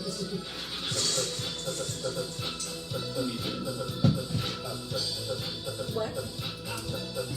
No, I'm not that hungry right now.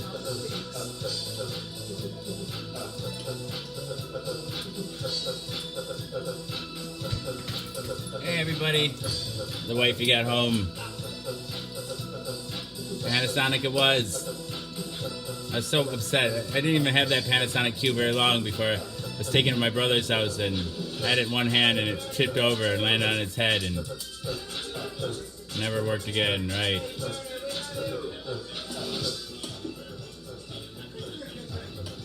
All those...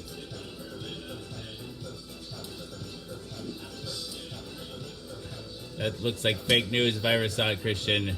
Is that World News Daily? Or whatever, the one that's... People always share ridiculous headlines. Games Cute Squared, exactly, Zachary.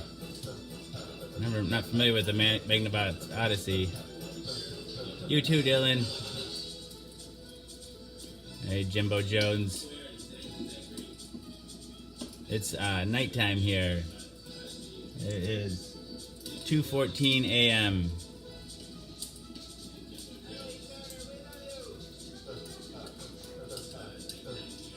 I think that might be the same website that says that women conceive baby from corpse in morgue and I don't know what else. I've seen lots of them.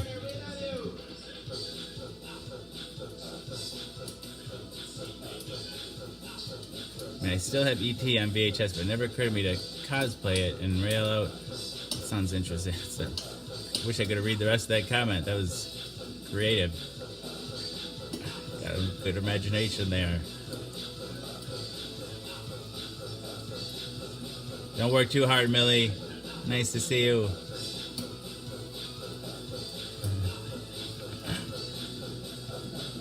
Yeah, some of these people seem like they might be interested in buying a couch. I can tell when got a couch buyer in here. Anybody interested in good old-fashioned couch auction? Indeed, Susanna. I never know to call you Susanna or Susanna.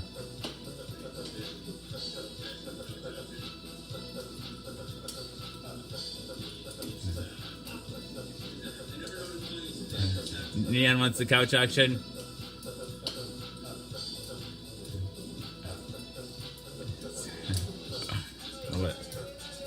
See, that doesn't even make any sense. I don't know. Kenwyan. Is that a thing? Kenwyan? Let's see. Let's have that auction, shall we? I need to get my auction hat on. Oh, you do too, Jimbo Jones. You just haven't seen it yet. Susiana.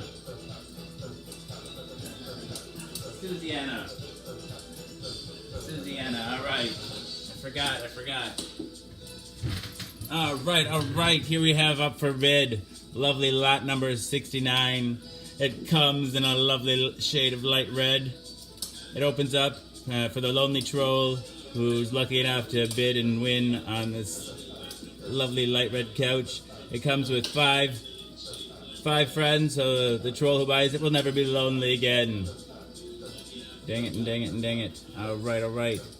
And then, to top it off, literally. So it comes with not 1, not 2, not 3, not 4, not 5, not 6, not 7, not even 8, but 9 cum stains on it. Let's see, I think each one raises its value significantly. You can see the crusty areas here. Yes, indeed. Bidding starts at Tree Fitty. Tree Fitty. Hey, Lacey James. That's right, Danielle. Light red indeed. All right. Pre-seasoned. All right. All biddings canceled. Forget it. I'm keeping the couch.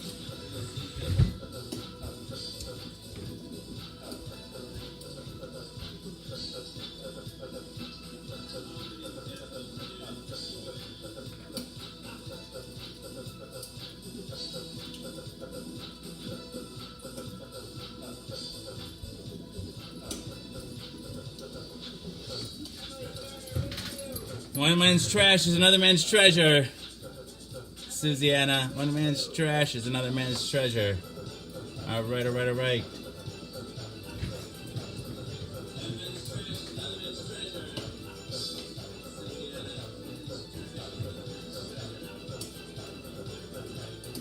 You're not married, Danielle? My wife just came in. You should just walk through. Oh, yes. You know, I think I was born a pie-eyed optimist. There was a time, like, you know, especially after my parents died, I thought, like, all my optimism was killed. But then I grew back, you know. I always just say it grew back, but more of a pervert. I thought it was dead for a while, but then when it finally grew back, it just, like, more perverted and twisted. But still alive.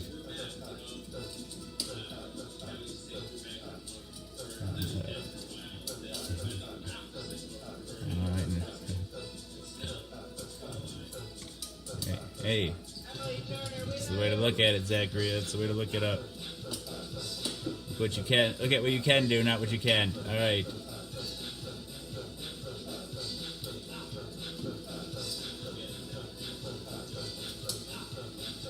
Good night, cat.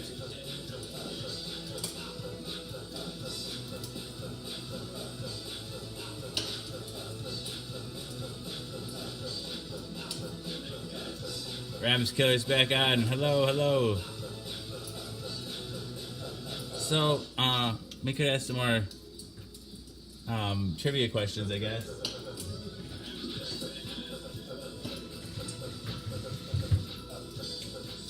Maybe let's play a record. We haven't done that yet tonight.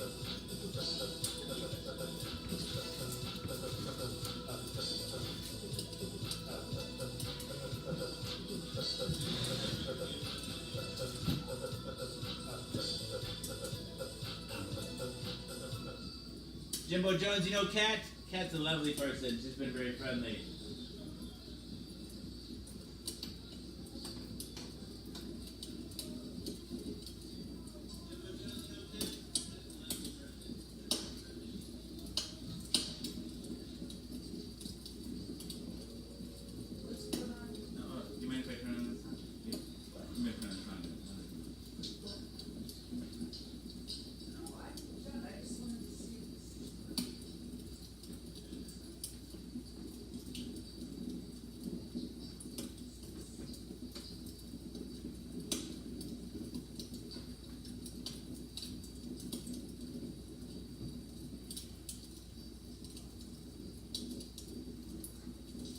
I'll Dance You by Eddie Howard.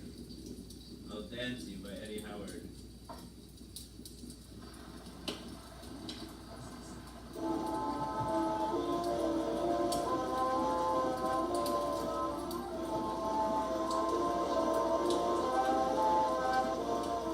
And just a breathless moment now, the violin will sound.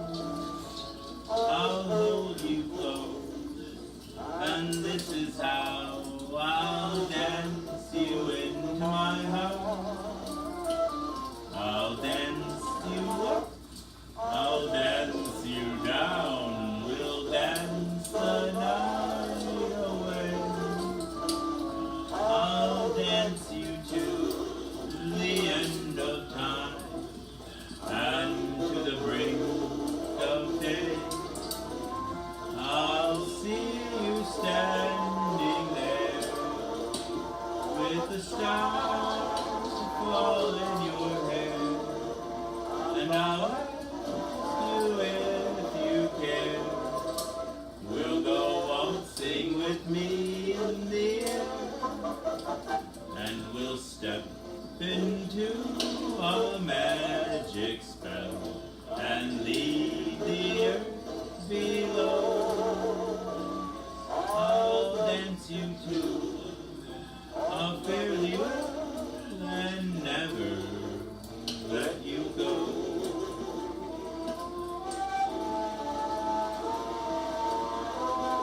see you standing there with the star fall in your hair, and I'll ask you if you care.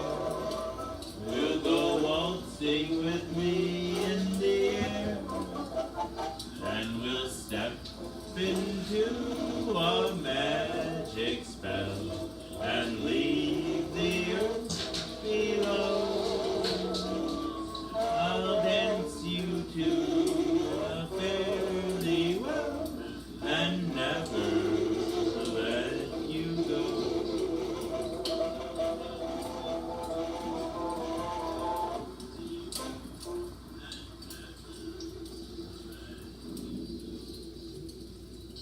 Oh.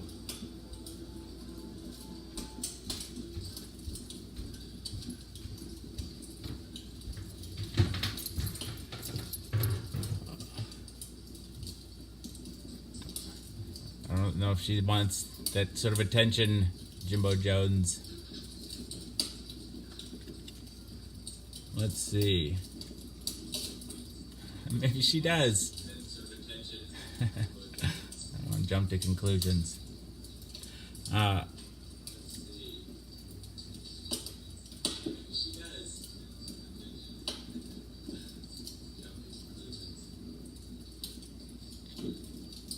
Chiller. I saw Chiller here. Hello, hello.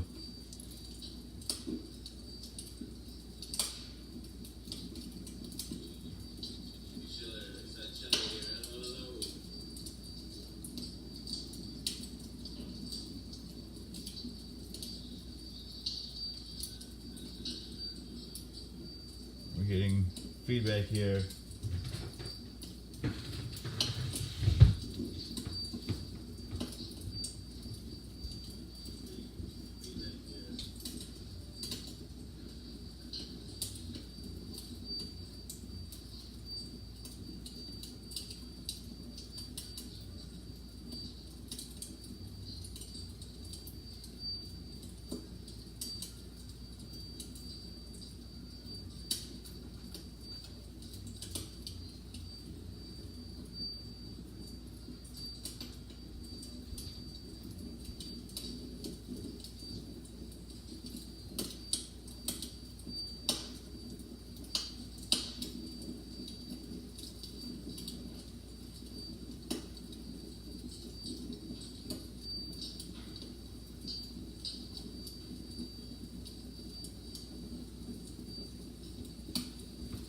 Edwin, love you too, man. Good to see you. Chiller the Clown and Queen Aistris, hello. Oh, that's alright. I know how life goes. You're always welcome.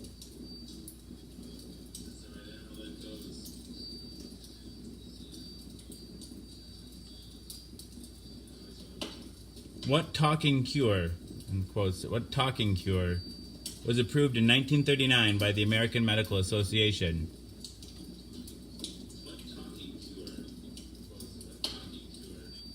Is that the frequency that the feedback is coming in? Is that really accurate? I wonder if I can use that to filter it out.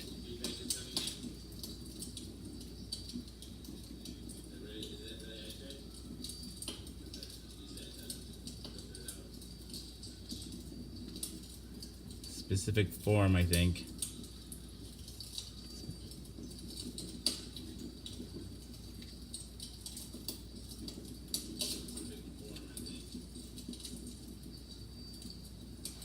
Freud, right? I think did this, right? Did he do this? I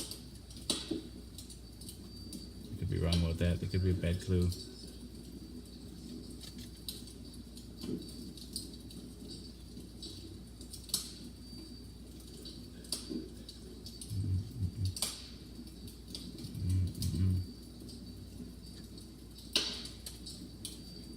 Good guesses. Good guesses.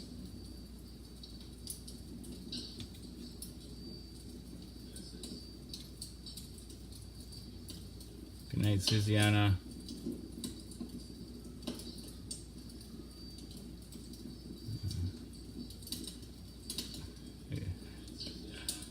Roy could have done with some of that.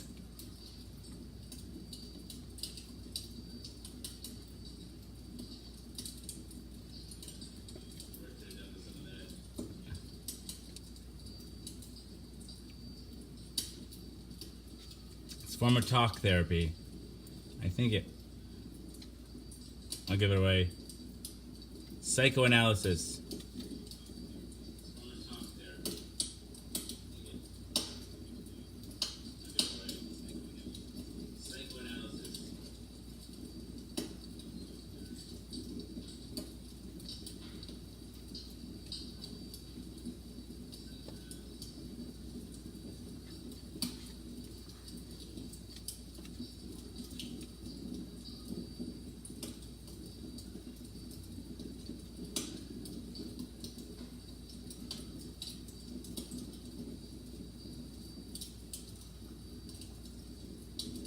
What date of the year should Texas Sweet 1015 onions be planted?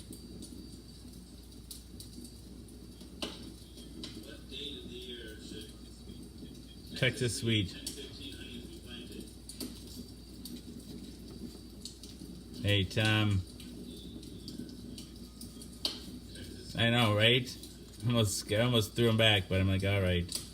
Evil's always going to be... Nothing you put evil with is going to be good.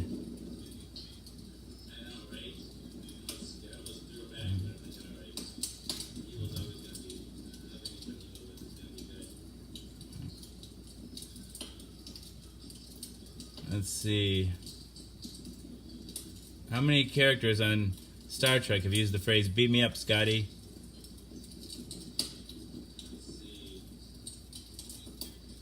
How many characters on Star Trek have used the phrase "beat me up, Scotty"?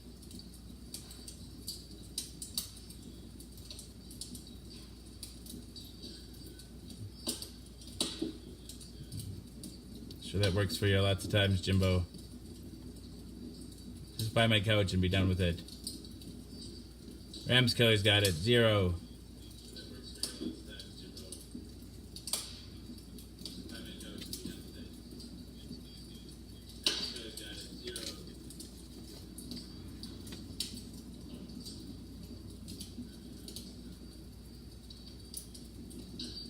How many kittens comprise the average litter?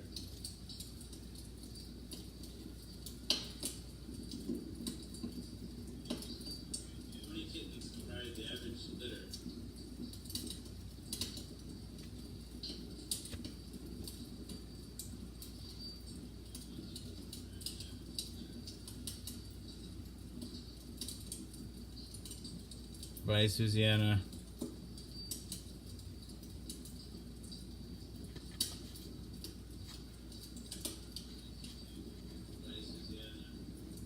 What was the question again? Oh yeah. I don't know if I can give you that answer, Edwin. 4. That's 4.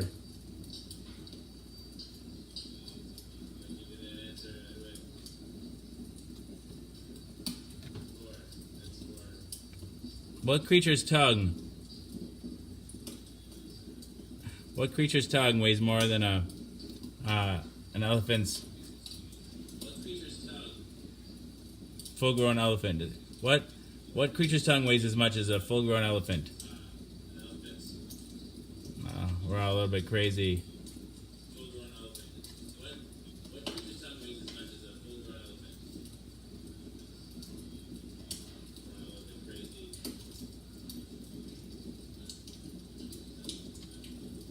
Yep.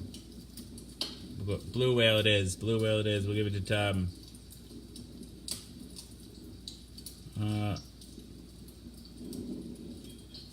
Blue whale it is. Blue whale it is. We'll give it to Tom.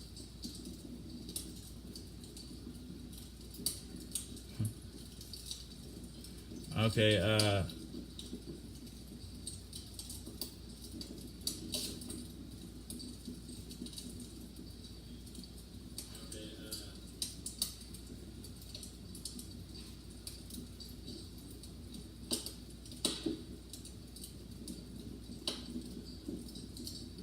Wow, this is crazy.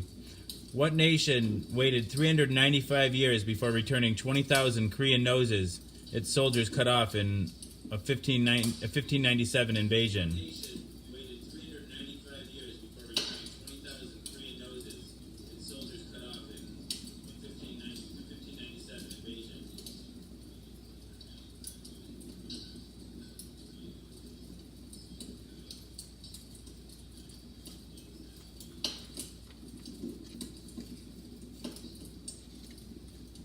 That's crazy.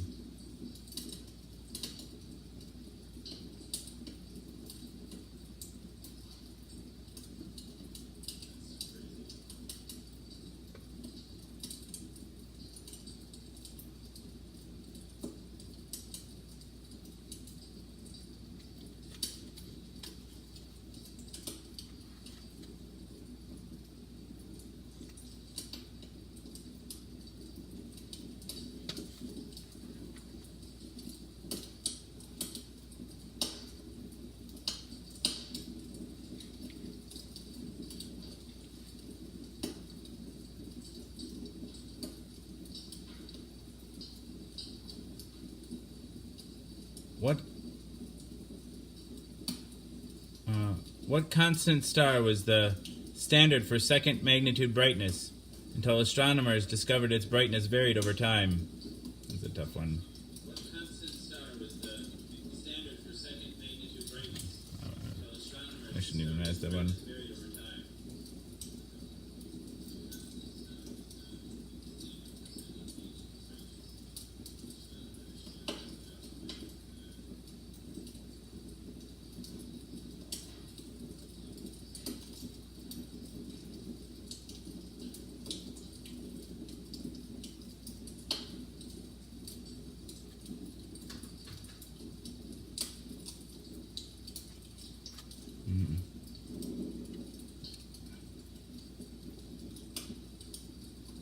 No, the ones I saw, that wasn't right.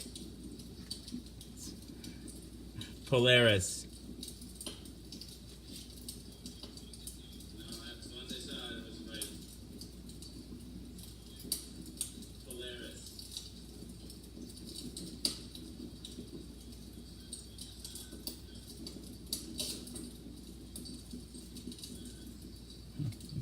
What first lady fled the White House with the Declaration of Independence and her pet parrot when the British attacked in 1814? Zachary got it. Sorry, man. With the Declaration of Independence and her pet parrot when the British attacked in 1814. Zachary got it. Sorry, man.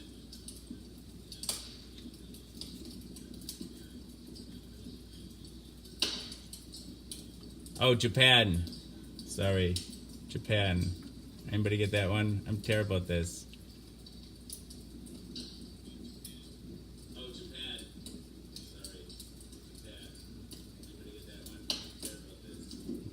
Zachary knows his presidents. What's her name?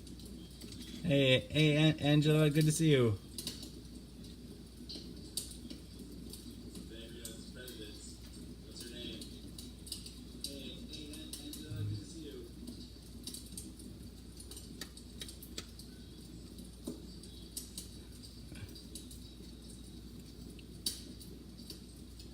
you.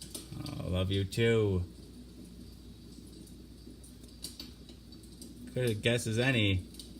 She would have fit well in Nashville, Tennessee, with the first name like this.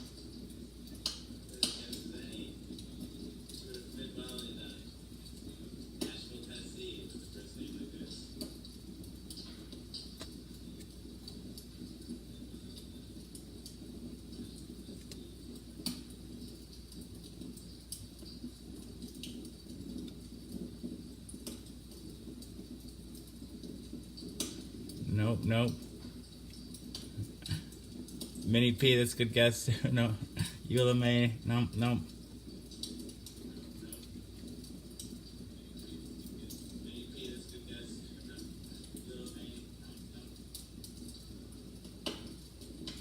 Well, there aren't any real rules, but it's no fun if you Google, I don't think.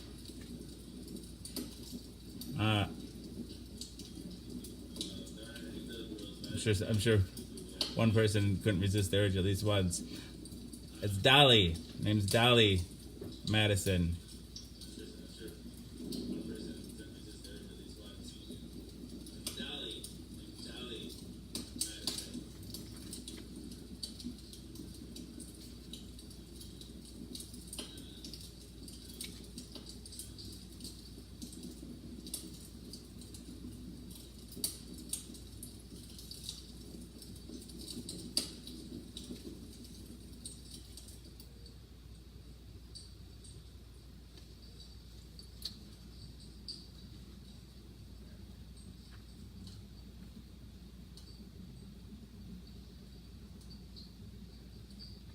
Oh, Dolly. Dolly Payne Todd? Is there another? I don't know.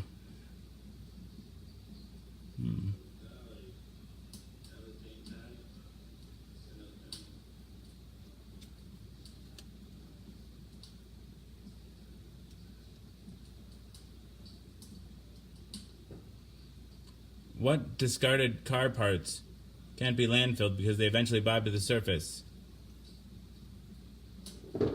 Nice. Nice, Tom.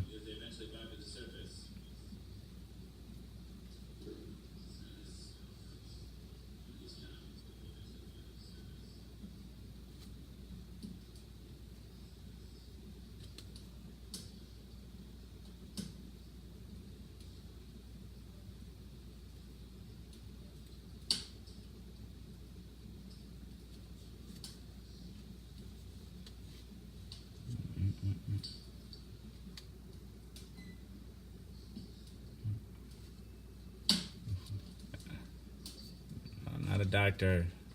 Hello, nurse. I'm a nurse. Hey, Vivalva.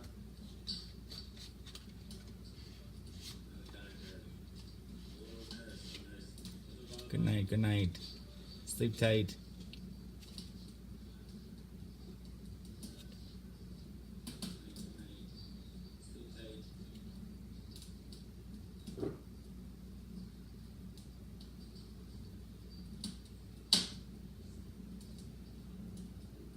What tiresome syndrome is sometimes dubbed it yuppie flu?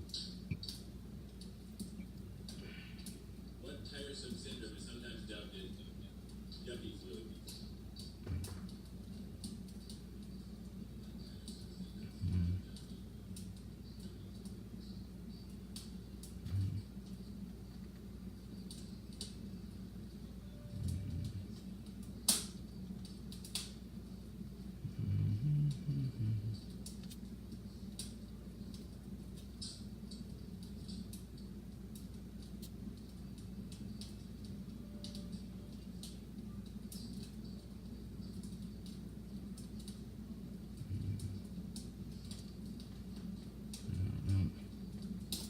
Nope. Good guesses. Constipation. No.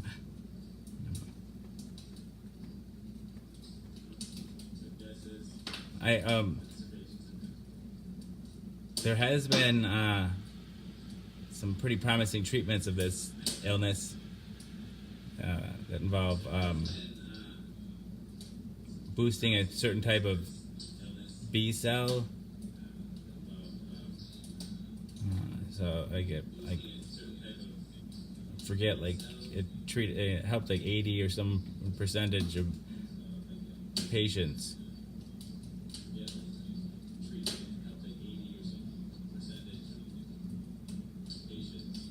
No, I didn't, Rams Killer. You went to Comic-Con? That's awesome. How fun is that?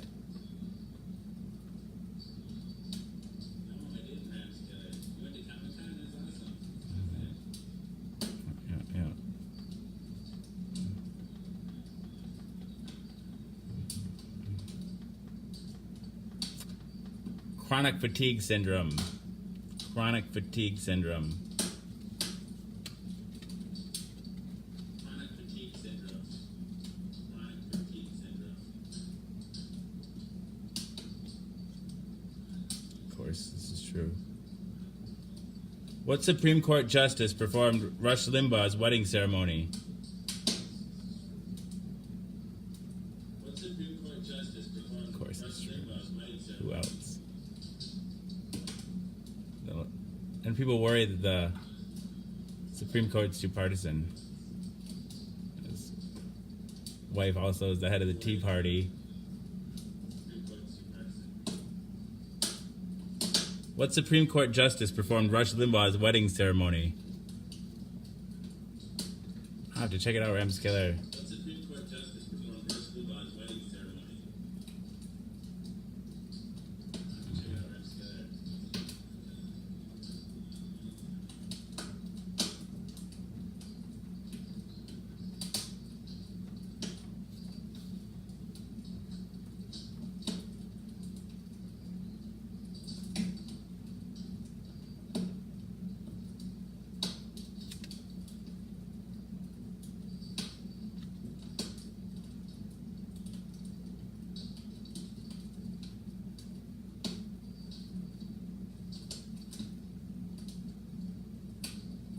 It just makes sense.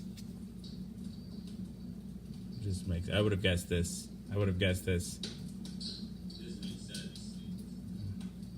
Clarence Thomas, of course. He's a partisan hack. Just like the other person, like credibly accused of being a jerk. But no, his partisanship is rank. You know, as a judge, you don't even have the appearance of impartial, of what, a conflict of interest. You know, like I think Rush Limbaugh being this hyper partisan. I don't know.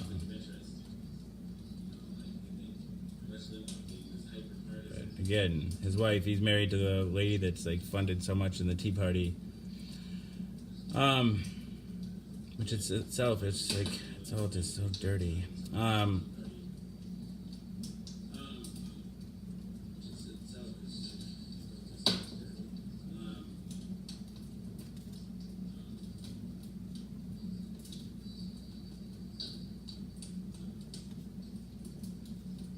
What's the only continent without active volcanoes? What's the only continent without active volcanoes?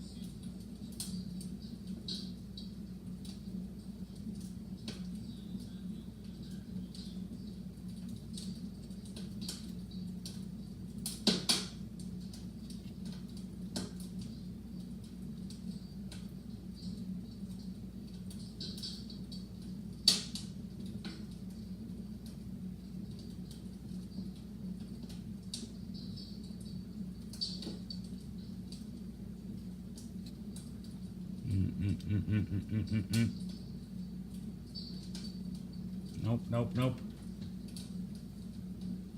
Well, somebody, Lacey got it right. I can't see it on this comment, but yep, Australia it is.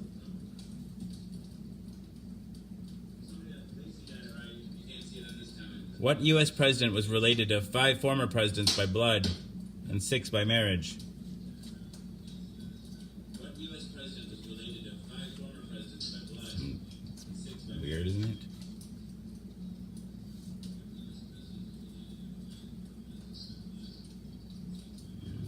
Well, maybe one erupted. I don't know.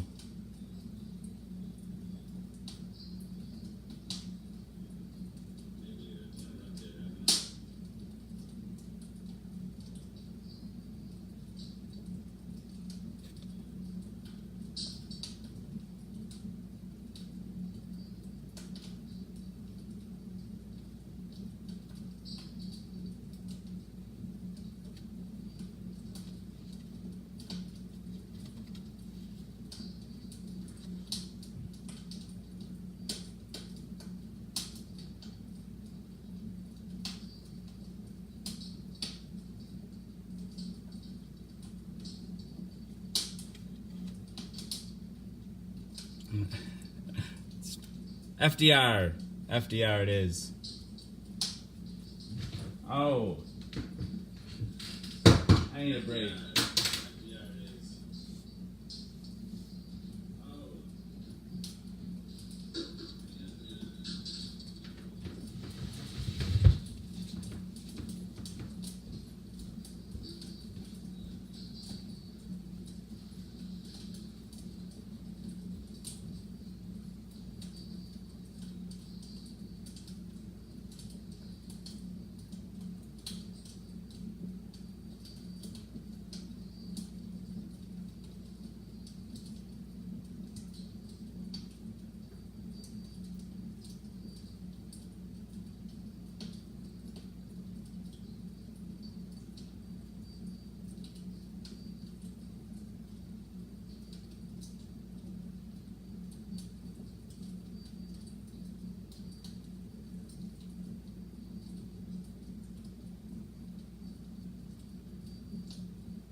So maybe I kind of wanted to heat it up, but I don't because I don't want a lot. I'm just gonna go like this. Do you mind getting me a glass? Oh, yeah.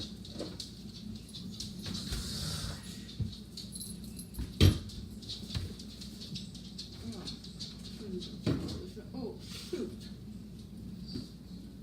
Did that one do that? No, I did that. I was gonna use it again. Okay. But,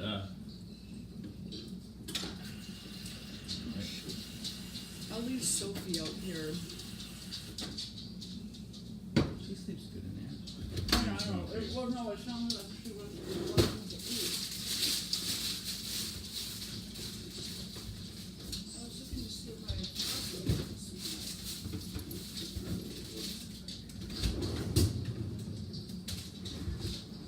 What? Good. Put the clothes in the dryer.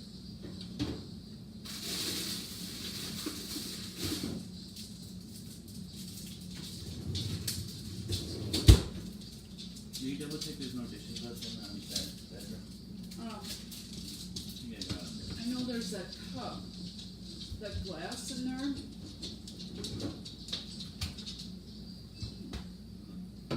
If we don't start it, the dishwasher's in the dishwasher.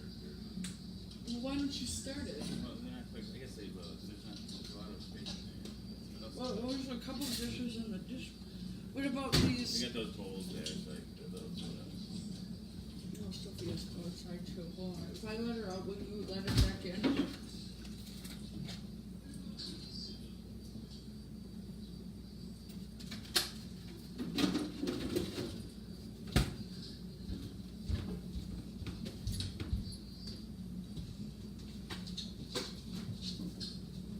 Oh, shoot. Ow.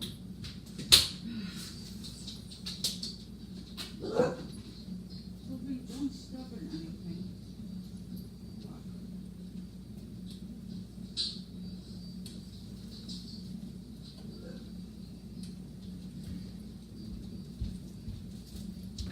Okay. Oh, look what, one of my coworkers, I feel so old because she's in her 20s. Yeah. And she played Pokemon when she was little. And she has these 1999 Pokemon, like gold bars from Burger King. Gold bars. How do you mean? I'll show you. Hold on. Sophie needs to come in. Are they worth something? Not too much.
See, these are the weirdest things. So there's these things. but then, so these are like $19.99. They came from Burger King, but the thing is she doesn't have these balls that came with them. Look at those. Aren't those cool? Doesn't look like the same thing. Well, no, yeah, because the square thing, they came in a box, in a Pokeball, and then there's the gold bar right there. Isn't that weird? That would be cooler than But the kids are really happy. I'm not gonna say Burger King, but they're gonna look at this and be like, oh my gosh. 'Cause this is 19 years old, these cards. Okay, I'm gonna leave them here for the boys as a surprise. I thought she thought they were more money, and I was gonna help her sell them, but they're not worth much since they're open and she doesn't have balls.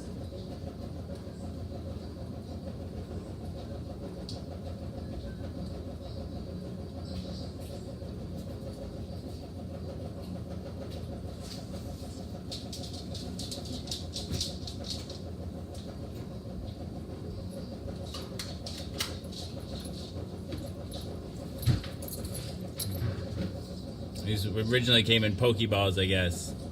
Her coworker just gave her these. They have $19.99. They're Poke. Yes, she did. Good eye, Becky James. They're heavy.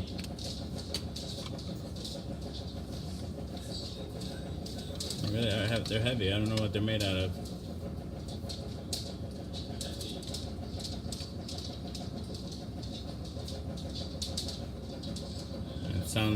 That sounds like strong possibility. You can be the first.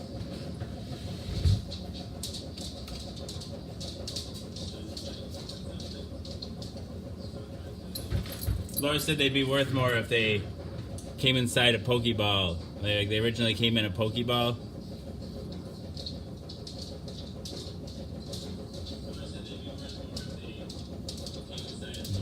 Yeah, she was showing me. She doesn't have the Pokeball that they came with. Still pretty cool though.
I was just doing some laundry.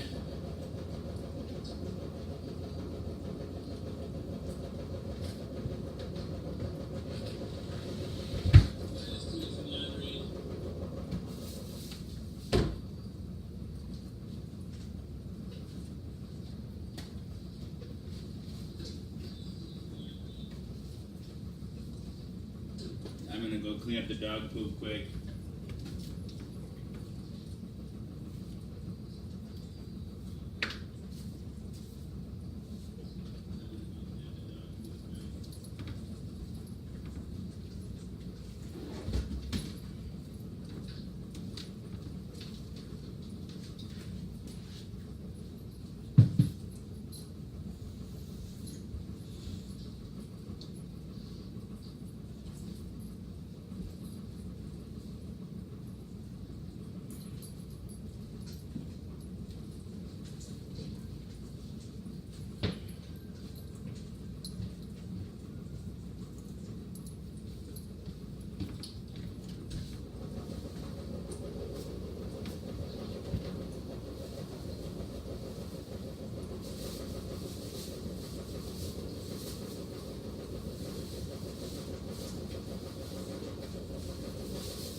I'll be right back.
Okay, dog poop cleaned up.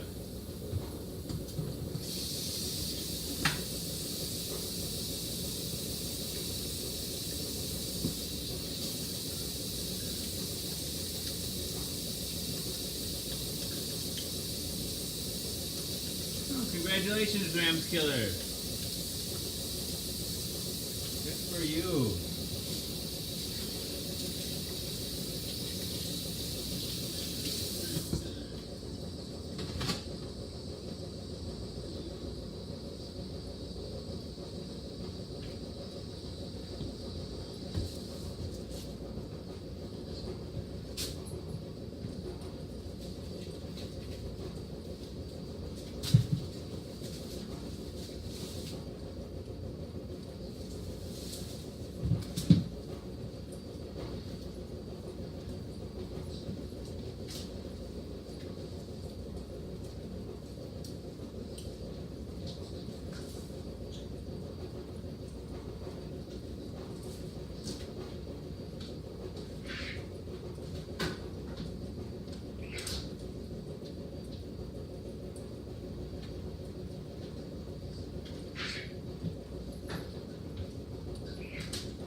I'm gonna start the dishwasher now. Oh, after I just take the garbage out. It's the word garbage. Dang it.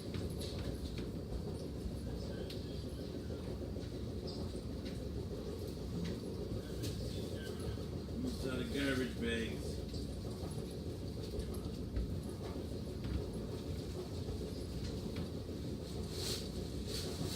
Alright, Ed. Look how productive we are.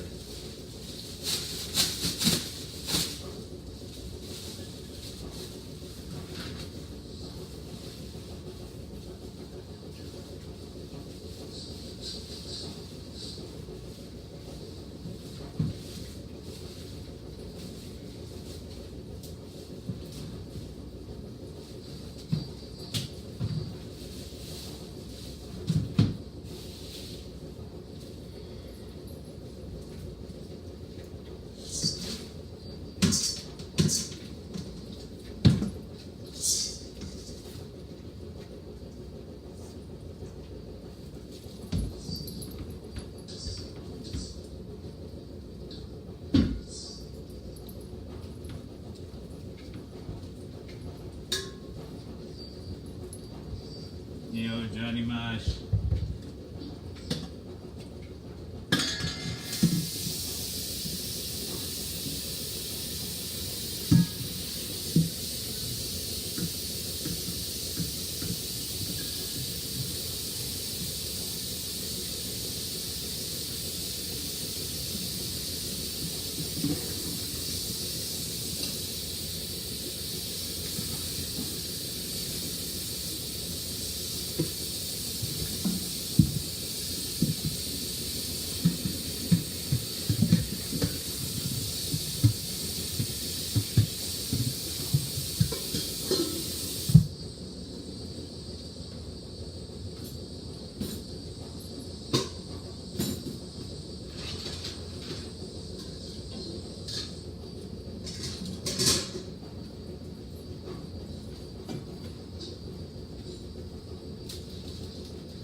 It's not the Nick guy that you said that was a friend from a while. This is a new person.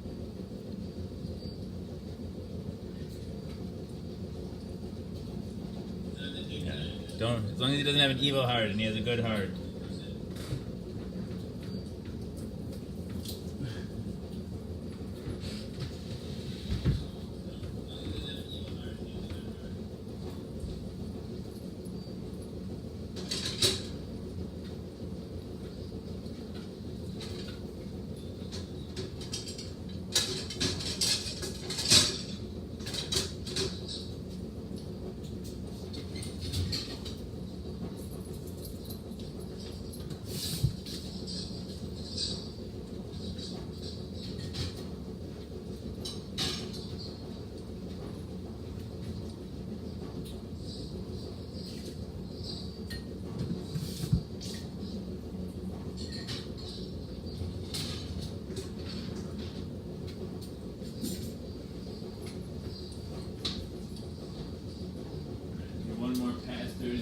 more dishes. Sounds fun.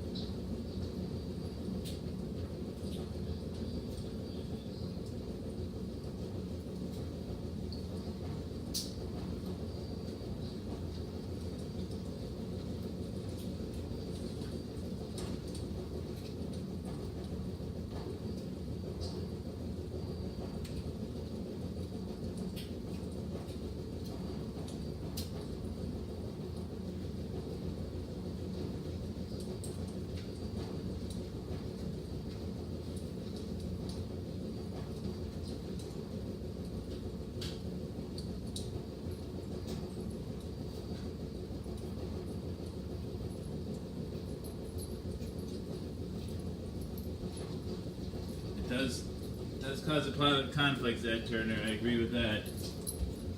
But I don't know. But it's also lonely living alone. The grass is always greener, as they say.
Dishwasher started.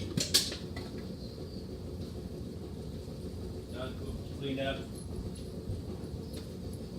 Another load of laundry started. One's in the dryer.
long time. It is a long time.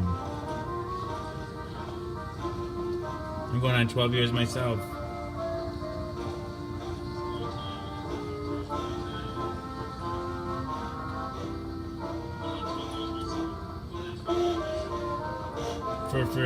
For real wants the premise.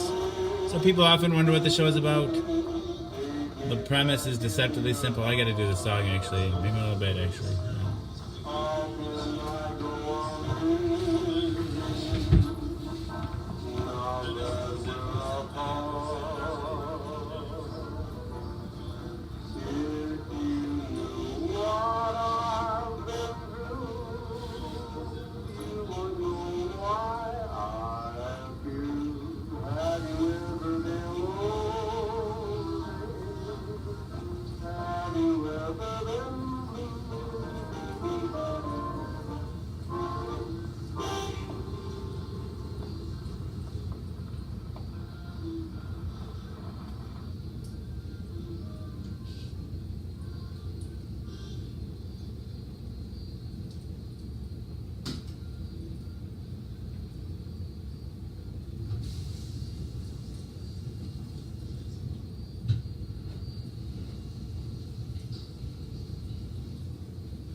I've been giving Becky James a shout out for a while.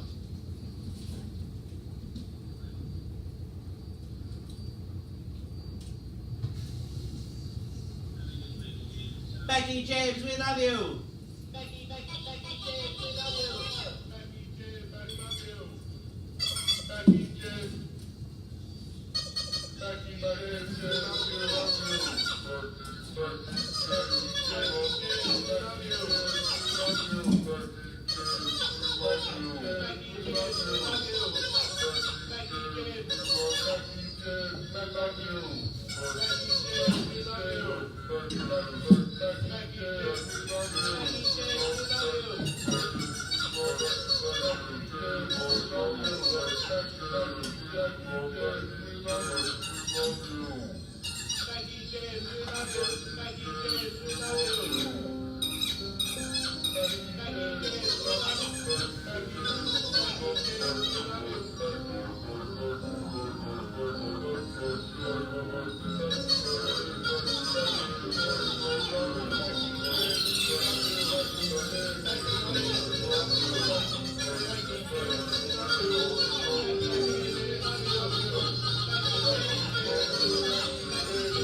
So people often wonder what the show is about. You're welcome. I know you like that one. So the premise is deceptively simple. I take my HIV medication live on the Book of Face each day in front of friends, family, and strangers. I do so in order to embrace stigma, dispel ignorance, and find support. After 705 pills, 705 shows, a number of bells, whistles, and bows have risen up and around and about the show. The bells, bows, and other people. The people that come back night after night and give me their most valuable resource, their time. To me, that's the most significant thing that's risen up and around and about the show, the community. And therein lies the support I was looking for. But a number of bells, whistles, and bows have risen up and around and about the show. The bells, bows, and other people. The people that come back night after night and give me the most valuable resource, their time. I already said that. They're not going here. To me, that's the most significant thing that's risen up and around and about the show, the community. Therein lies the support I was looking for. But a number of bells, whistles, and bows have risen up and around and about the show. Ding dong bell, boy does she know. Hell, I mean heck. The show has it all. I like to say that it is Cloud Atlas, and that it incorporates at least 600 years of entertainment. With Edward R. Murrow's radio broadcasts on record, along with the nursery rhyme book from my childhood containing woodcut illustrations from the 15th century. It is, in a sense, also The Matrix. In a previous iteration of the show, I created something I call the Rainbow Tunnel, in which I harness the power of Grayskull and the Eye of Thundera, funneling them through a series of warp nacelles, creating a static warp bubble and a subsequent singularity, punching a hole through the fourth wall and across the multiverse into the source. The show now takes place in an echo chamber created by me that serves as a way station between our reality and the source. I don't expect lay people to fully understand, as this is advanced social science. Yeah.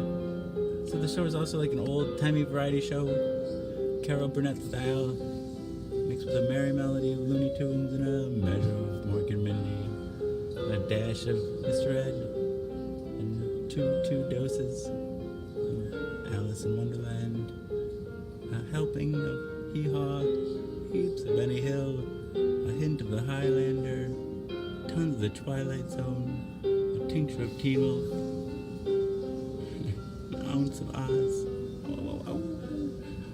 a cup of Creep Show and Castaway, a quart of Quantum Leap, a gallon of Gilligan's Island. It's a 4-hour show and a 4-hour tour, piles of Pee-wee's Playhouse and a pinch of Peter Pan and a pound of Popeye, I Am What I Am, a whole block of Mr. Rogers' Neighborhood, and a ration of Rocky Horror Picture Show. I'm just a sweet transvestite from transsexual Transylvania. Come up to the lab and see what's on the slab. I can see you shiver with anticipation.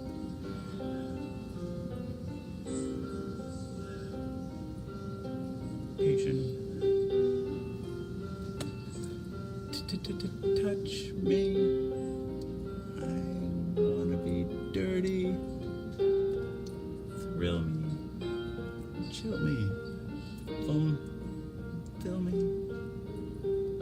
Creature of the night. An undone Benjamin Button. Corny ear of Dumbo. College try of I Spy. Couple raw strokes of Bob Ross and a spoonful of Mary Poppins. Finally lumping Rick and Morty with a liter of I Love Lucy in the sky with diamonds. And wham, bam, thank you, ma'am. You got the show. Everything is out of place and out of time here, including and especially me. Alice will always be pregnant. Harambe will always be ready for our I-5s. The first and the second coming. Always be risen with the Obamas, getting blowjobs from the Woodies. The Supermen and their boners will always be spinsters and seamstresses working the sweatshop. The Twin Towers will always stand with Lady Liberty. You will have their MTV. Pigs will fly. Disco and dance will reign like men did in the days of old. I write nightly the future history of anachronism for your future children and your elderly grandparents. May they enjoy it now, in time immemorial. If I'd have people take only one thing away from this show, be the knowledge that HIV is preventable. If you're HIV negative, there's a once-a-day pill you can take. They call it PrEP, pre-exposure protocol. The pill is Truvada, and if you're HIV negative, you take it once a day, and it works like a highly effective chemical condom. It prevents HIV. But if you're already HIV positive like me, treatment is prevention. By taking my medication every day and maintaining an undetectable viral load, it makes it so I'm not contagious. U equals U. Undetectable equals untransmissible. You could fuck me bareback all day long and never catch HIV from me. It's a brave new world. The future is now. It's 1969. Free love. Woo.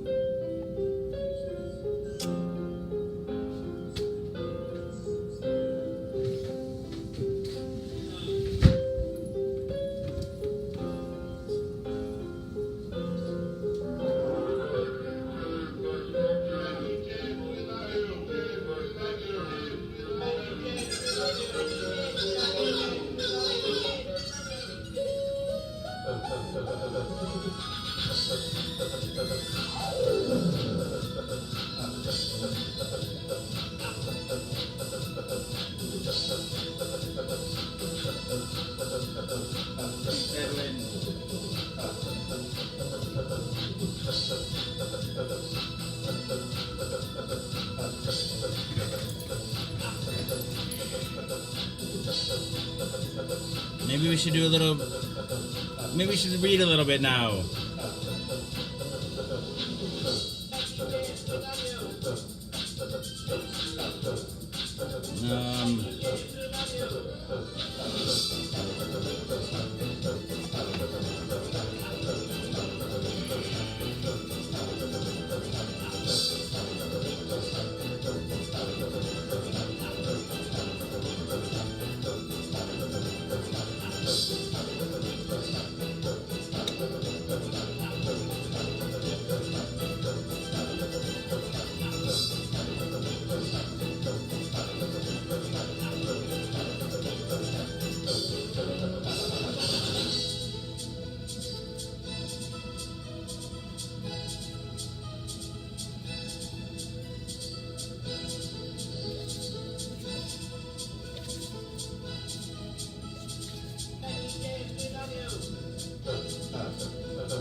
I don't know. Let's see.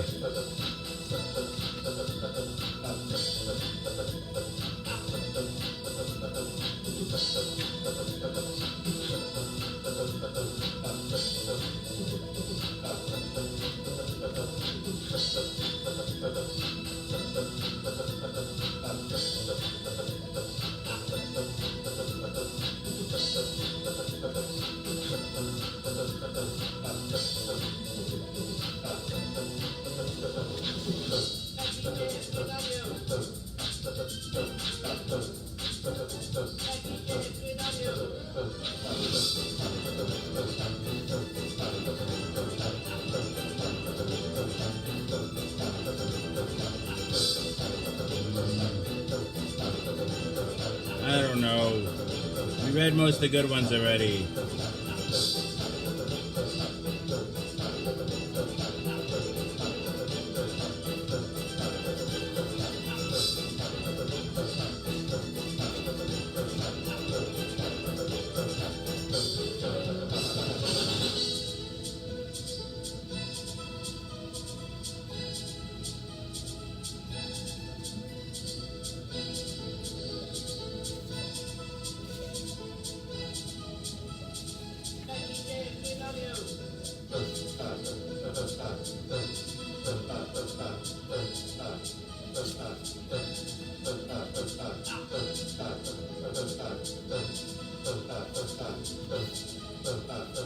Let's try this one. I don't really remember it.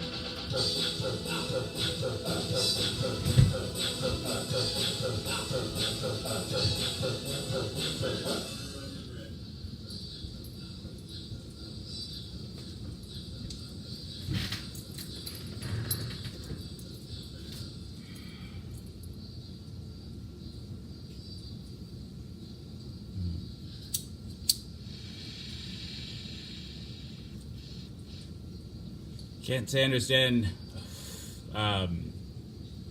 most people voting against their own interests, but hey, man, I won't judge you for it.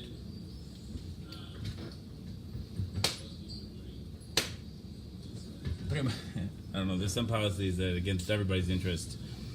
Let's see.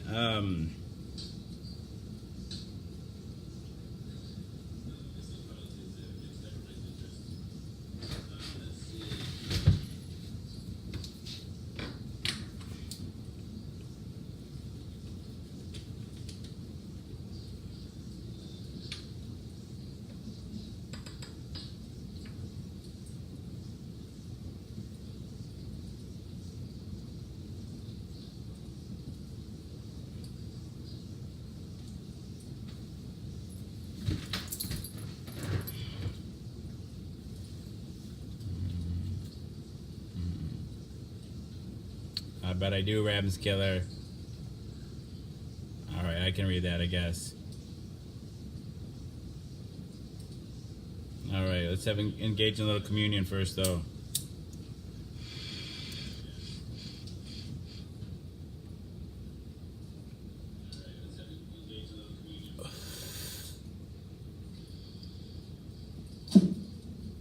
What'd you do, Johnny Mosh? What did you do?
Maybe we'll read the full novel of Ham on Rye. I've read segments of it from the Run with the Hunted, but I do have the actual book. Maybe we'll read that next.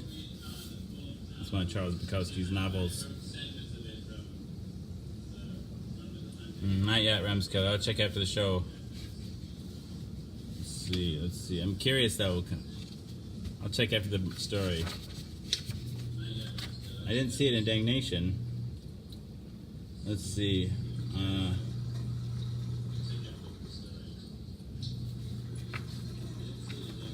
Horton Hears a Who. Page 85. Let's see. Horton Hears a Who. Originally published in 1954. On the 15th of May, in the jungle of Newell, in the heat of the day, in the cool of the pool, he was splashing, enjoying the jungle's greatest joys, when Horton the elephant heard a small noise. So Horton stopped splashing. He looked toward the sound. "That's funny," thought Horton. "There's no one around." Then he heard it again. Just a very faint yelp, as if some tiny person were calling for help. "I'll help you," said Horton. "But who are you? Where?" He looked and he looked. He could see nothing there, but a small speck of dust blowing past through the air. I say, murmured Horton, I've never heard tell of a small speck of dust that is able to yell. So you know what I think? Why, I think there must be someone on top of that small speck of dust. Some sort of a creature of very small size, too small to be seen by an elephant's eyes. Some poor little person who's shaking with fear that he'll blow in the pool. He has no way to steer. I'll just have to save him because, after all, a person's a person, no matter how small. So gently and using the greatest of care, the elephant stretched his great trunk through the air, and he lifted the dust speck and carried it over, and placed it down safe on a very soft clover. Humph! Voiced a voice. 'Twas a sour kangaroo, and the young kangaroo in her pouch said, "Humph!" too. Why, that speck is too small, as small as the head of a pin. A person on that. Why, there never has been. Believe me, said Horton, I tell you sincerely. My ears are quite keen, and I've heard him quite clearly. I know there's a person down there, and what's more, quite likely there's 2, even 3, even 4, quite likely. A family for all that we know. A family with children just starting to grow. So please, Horton said, as a favor to me, try not to disturb them. Just please let them be. I think you're a fool, cried the sour kangaroo, and the young kangaroo in her pouch said, Me too. The biggest blame fool in the jungle of Newell. You're the biggest blame fool in the jungle of Newell. And the kangaroos plunged in the cool of the pool. What terrible splashing, the elephant frowned. I can't let my very small persons get drowned. I've got to protect them. I'm bigger than they. So he plucked up the clover and hustled away. Through the high jungle treetops, the news quickly spread. He talks to a dust speck. He's out of his head. Just look at him walk with that speck of that flower. And Horton walked, worrying almost an hour. Should I put the speck down? Horton thought with alarm. If I do, these small persons may come to great harm. I can't put it down, and I won't. After all, a person's a person, no matter how small. Then Horton stopped walking. The speck voice was talking. The voice was so faint he could barely just hear it. Speak up, please, said Horton. He put his ear near it. My friend, came the voice. You're a very fine friend. You've helped us all folks on this dust speck. No end. You've saved all our houses, our ceilings and floors. You've saved all our churches and grocery stores. You mean, Horton gasped, you have buildings there too? Oh, yes, piped the voice. We most certainly do. I know, called the voice. I'm too small to be seen, but I'm mayor of a town that is friendly and clean. Our buildings to you would seem terribly small, but to us, who aren't big, they are wonderfully tall. My town is called Whoville, for I am a Who, and we Whos are all thankful and grateful to you. And Horton called back to the mayor of the town, You're safe. Don't worry, I won't let you down. But just as he spoke to the mayor of the speck, 3 jungle monkeys climbed up Horton's neck. The Wickersham brothers came shouting, What rot? This elephant's talking to Whos who are not. There aren't any Whos, and they don't have a mayor, and we're not going to stop. We're going to stop all this nonsense, so there.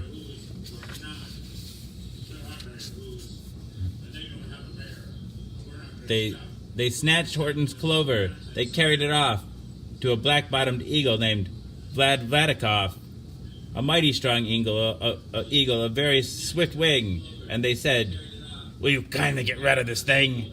And before the poor elephant could even speak, that eagle flew off with a flower in his beak. All that late afternoon and far into the night, that black-bottomed bird flapped his wings in fast flight, while Horton chased after with groans over stones that tattered his toenails and battered his bones, and begged, Please don't let And please don't harm all my little folks who have as much right to live as us bigger folks do. But far, far beyond him, that eagle kept flapping, and over his shoulder kept calling back, "Quit your yapping!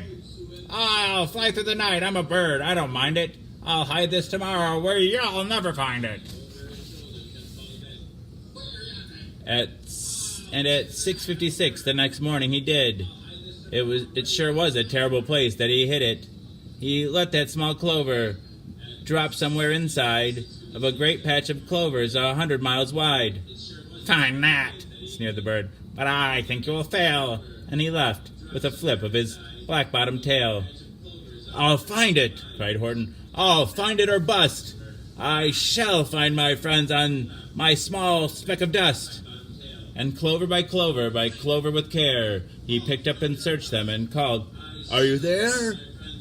But clover by clover he found that the one that he sought was just not around.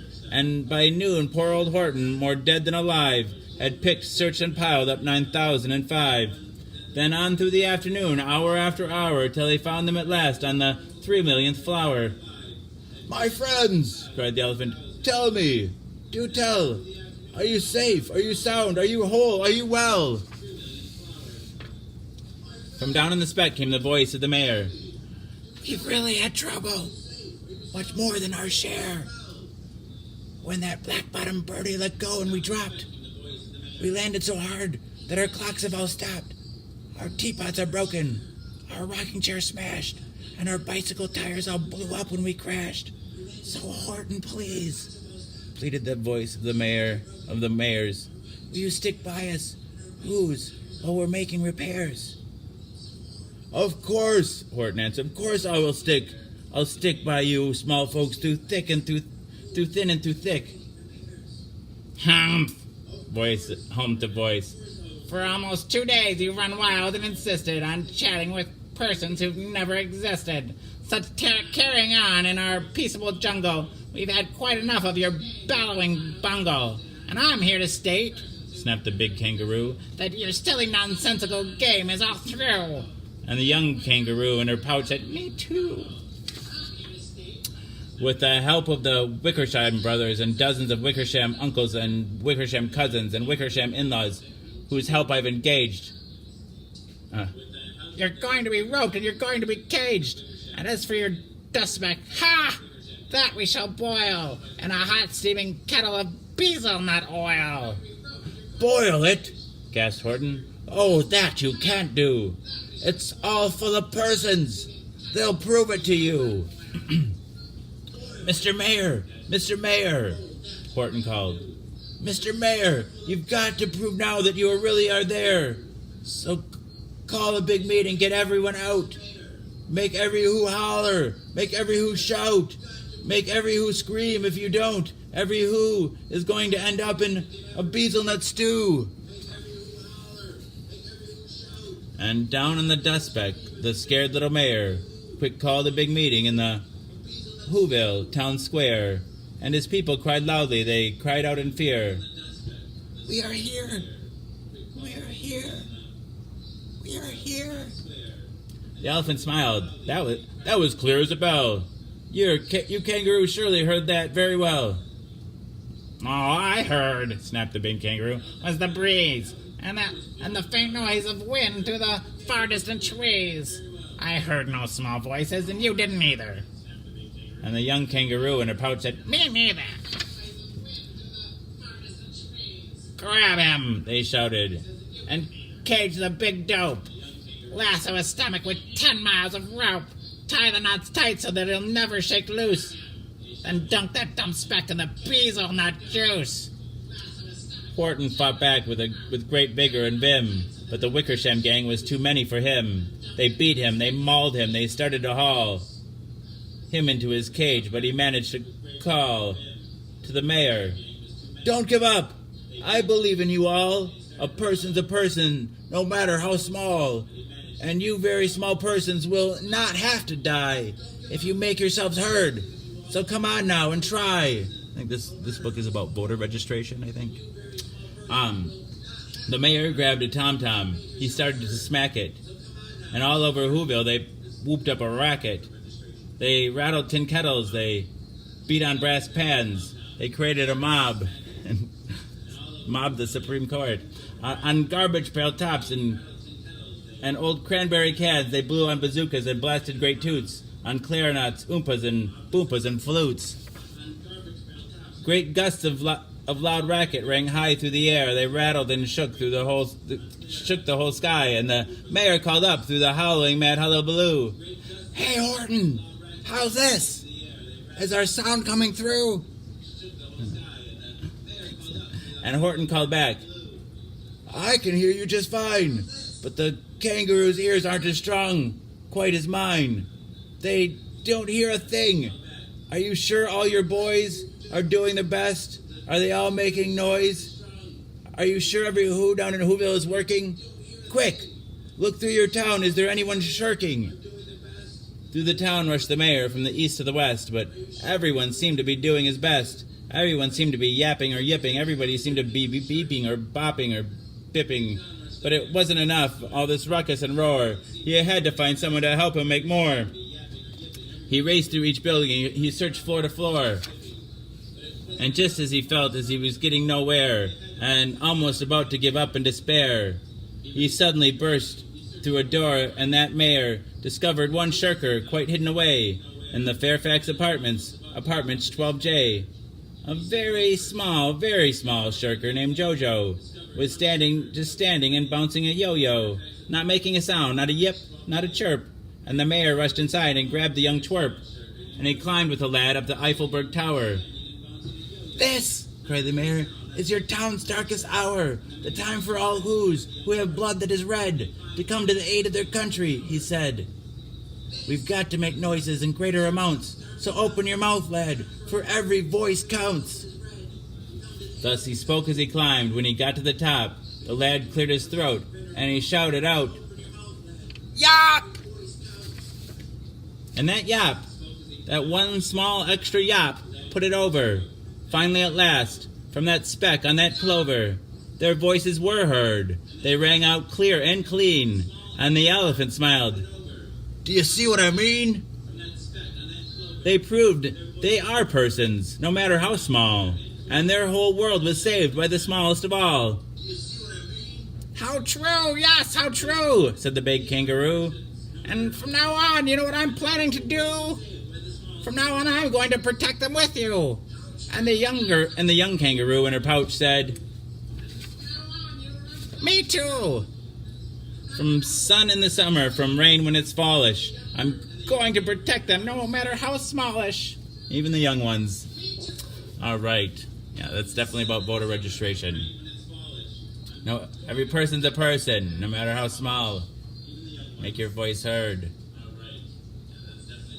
And even when it feels like it's the darkest hour, that's when you really need to get out there and make your voice heard. That's the exact time you have to go out.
So, maybe one more short story.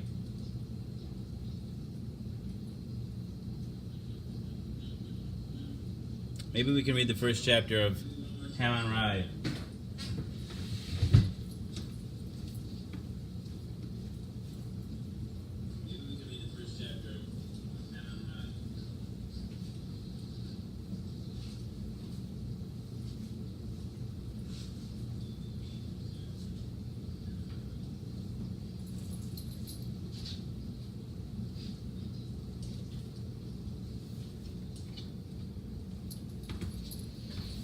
All right, this is Ham on Rye by Charles Bukowski. I think it's autobiographical, mostly.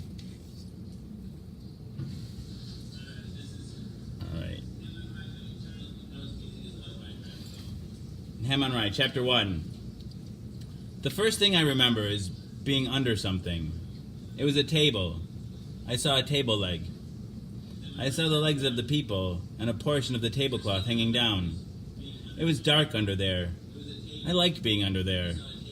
It must have been in Germany. I must have been between 1 and 2 years old. It was 1922. I felt good under the table. Nobody seemed to know that I was there. There was sunlight upon the rug and on the legs of the people. I liked the sunlight. The legs of the people were not interesting, not like the tablecloth which hung down, not like the table leg, not like the sunlight. Then there was nothing.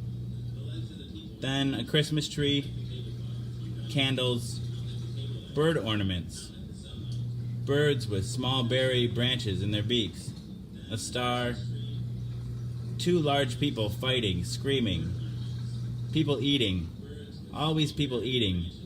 I ate too. My spoon was bent so that if I wanted to eat, I had to pick the spoon up with my right hand. If I picked it up with my left hand, the spoon bent away from my mouth. I wanted to pick the spoon up with my left hand. 2 people, one larger with curly hair, a big nose, a big mouth, much eyebrow. The larger person always seeming to be angry, often screaming. The smaller person quiet, round of face, paler, with large eyes. I was afraid of them both.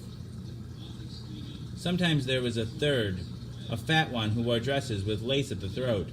She wore a large brooch and had many warts on her face, with little hairs growing out of them. Emily, they called her. These people didn't seem happy together. Emily was the grandmother, my father's mother. My father's name was Henry. My mother's name was Catherine. I never spoke to them by name. I was Henry Jr. These people spoke German most of the time, and in the beginning I did too. The first thing I remember my grandmother saying was, "I will bury all of you." She said this the first time just before we began eating a meal, and she was to say it many times after that, just before we began to eat. Eating seemed very important. We ate mashed potatoes and gravy, especially on Sundays. We also ate roast beef, knockwurst, and sauerkraut, green peas, rhubarb, carrots, spinach, string beans, chicken, meatballs, and spaghetti, sometimes mixed with ravioli. There were boiled onions, asparagus, and every Sunday there was a strawberry shortcake with vanilla ice cream. For breakfast we had French toast and sausages, or there were hot cakes or waffles with bacon and scrambled eggs on the side, and there was always coffee. What I remember best is all the mashed potatoes and gravy and my grandmother Emily saying, "I will bury all of you!" She visited us often after we came to America, taking the red trolley in from Pasadena to Los Angeles. We only went to see her occasionally, driving out in the Model T Ford. I liked my grandmother's house. It was a small house under an overhanging mass of pepper trees. Emily had all her canaries in different cages. I remember one visit best. That evening she went about covering the cages with white hoods so that the birds could sleep. The people sat in chairs and talked. There was a piano, and I sat at the piano and hit the keys and listened to the sounds as the people talked. I liked the sound of the keys best up at one end of the piano, where there was hardly any sound at all. The sound the keys made was like chips of ice striking against one another. Will you stop that? My father said loudly. Let the boy play the piano, said my grandmother. My mother smiled. That boy, said my grandmother. When I tried to pick him up out of the cradle and kiss him, he reached up and hit me in the nose. They talked some more, and I went on playing the piano. Why don't you get that thing tuned? Asked my father. Then I was told that we were going to see my grandfather. My grandfather and grandmother were not living together. I was told that my grandfather was a bad man, that his breath stank. Why does his breath stink? They didn't answer. Why does his breath stink? He drinks. We got into the Model T and drove over to see my grandfather, Leonard. As we drove up and stopped, he was standing on the porch of his house.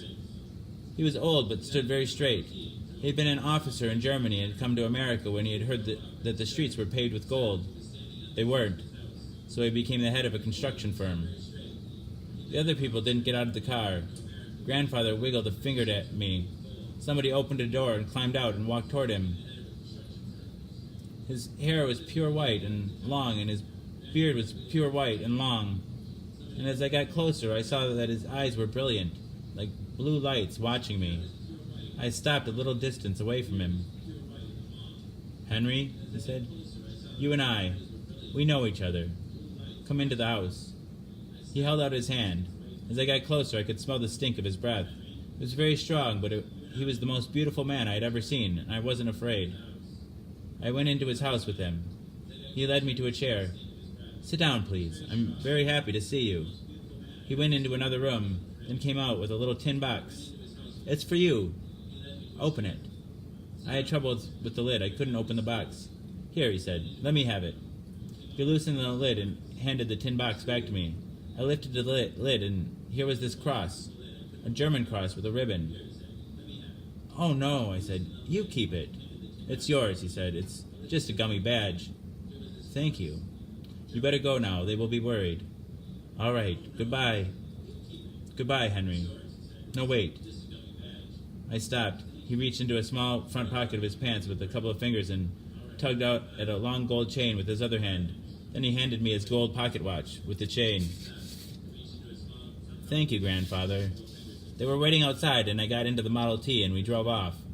They all talked about many things as we drove along. They were always talking. They talked all the way back to my grandmother's house. They spoke of many things, but never once of my grandfather.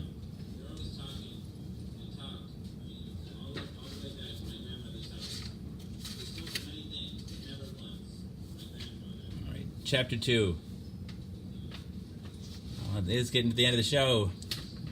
Don't worry, the 4:20 alarm might wake you up if you do fall asleep. I remember the Model T. Sitting high, the running board seemed friendly, and on cold days, in the mornings, and often at other times, my father had to fit the hand crank into the front of the engine, and crank it many times in order to start the car. A man can get a broken arm doing this. It kicks back like a horse. We went for Sunday rides in the Model T when grandmother didn't visit. My parents liked orange groves, miles and miles of orange trees, always either in blossom or full of oranges. My parents had a picnic basket and a metal chest. In the metal chest were frozen cans of fruit on dry ice, and in the picnic basket were weenie and liverwurst and salami sandwiches, potato chips, bananas, and soda pop. The soda pop was shifted continually back and forth between the metal box and the picnic basket. It froze quickly and then had to be thawed. My father smoked Camel cigarettes, and he knew many tricks and games which he showed us with packages of Camel cigarettes. How many pyramids were there? Count them. We would count them, and then he would show us more of them. There were also tricks about the humps on the camels and about the written words on the package. Camel cigarettes were magic cigarettes. There was a particular Sunday I can recall. The picnic basket was empty, yet we still drove along through the orange groves, further and further away from where we lived. Daddy, my mother asked, aren't we going to run out of gas? No, there's plenty of goddamn gas. Where are we going? I'm going to get some goddamn oranges. My mother sat very still as we drove along. My father pulled up alongside the road, parked near a wire fence, and we sat there, listening. Then my father kicked the door open and got out. Bring the basket. We all climbed through the strands of the fence. "Follow me," said my father. Then we were between 2 rows of orange trees, shaded from the sun by branches and leaves. My father stopped and, reaching up, began yanking oranges from the lower branches of the nearest tree. He seemed angry, yanking the oranges from the tree, and the branches seemed angry, leaping up and down. He threw the oranges into the picnic basket which my mother held. Sometimes he missed, and I chased the oranges and put them into the basket. My father went from tree to tree, yanking at the lower branches, throwing the oranges into the picnic basket. "Daddy, we have enough," said my mother. "Like hell!" He kept yanking. Then a man stepped forward, a very tall man. He held a shotgun. "All right, buddy. What do you think you're doing?" "I'm picking oranges. There are plenty of oranges. These are my oranges. Now, listen to me. Tell your woman to dump them." "There are plenty of goddamn oranges. You're not going to miss a few goddamn oranges." "I'm not going to miss any oranges. Tell your woman to dump them." The man pointed his shotgun at my father. "Dump them," my father told my mother. The oranges rolled to the ground. "Now," said the man, "get out of my orchard. You don't need all these oranges. I know what I need. Now get out of here.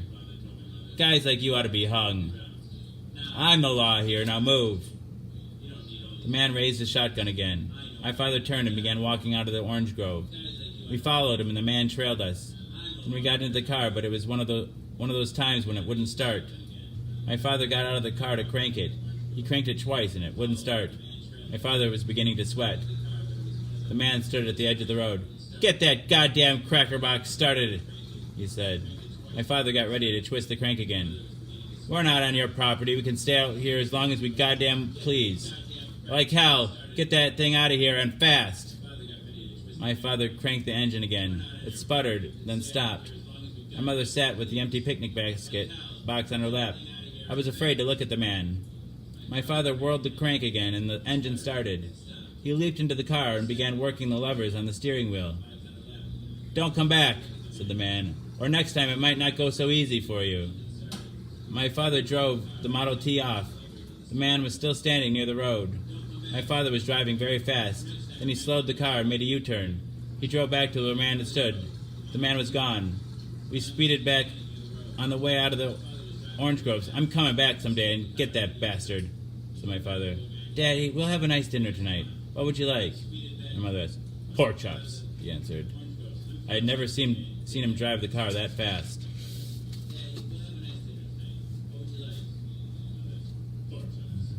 Everyone getting sleepy-eyed too? All right. Maybe we'll pack a fresh bowl for 420.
Hey.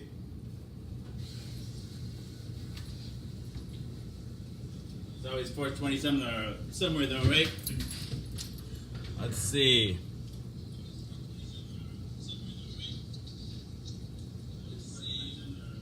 Almost time for the end of the show. Maybe we should read a couple nursery rhymes. Oh, so here it is, 420 right now. Hold on.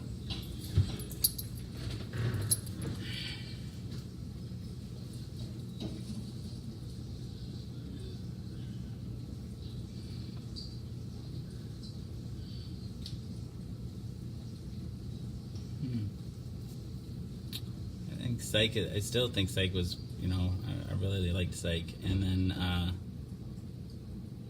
think being a circulating nurse in an OR is really sweet gig too.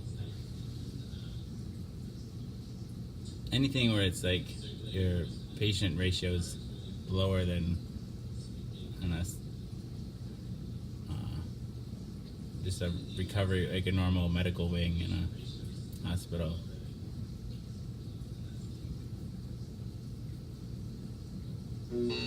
Happy 420! Happy 420, everyone!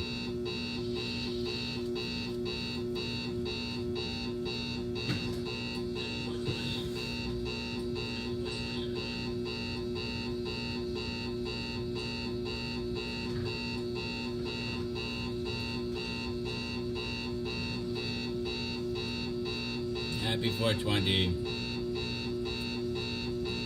I've only ever nursed in one, I don't know.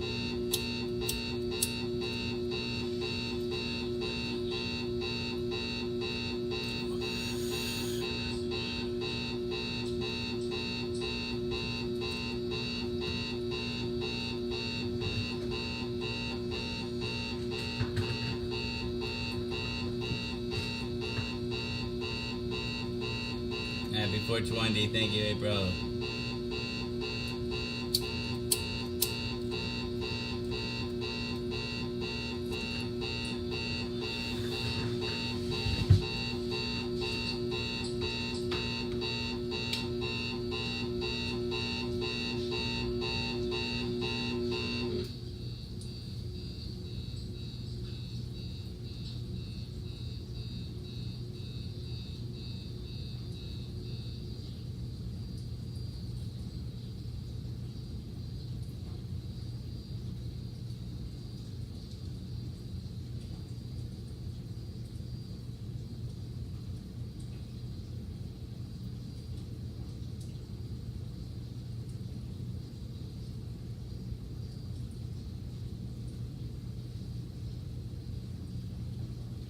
Good night, old friends and new. Good night, old friends and new. Good night, old friends and new.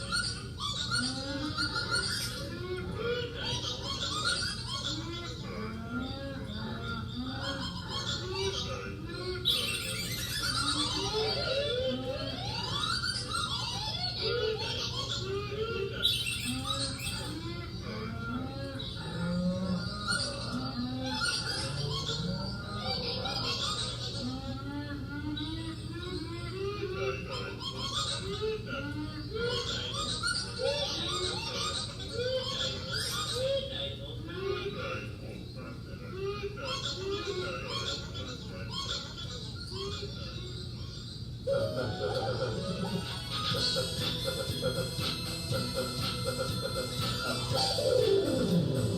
Hey, Michelle.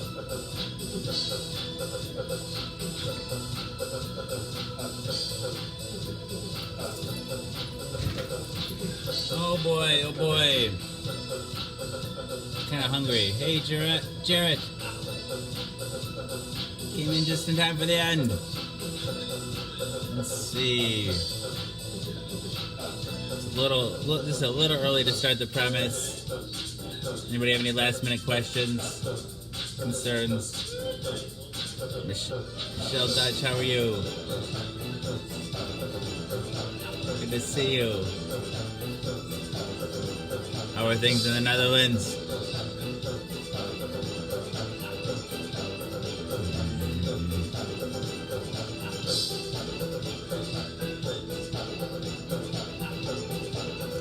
Speak now or forever hold your peace.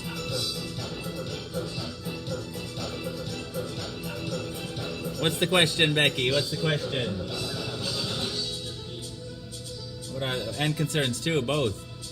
I can't see it up on this screen. So questions and concerns. What? Please. Now's the time.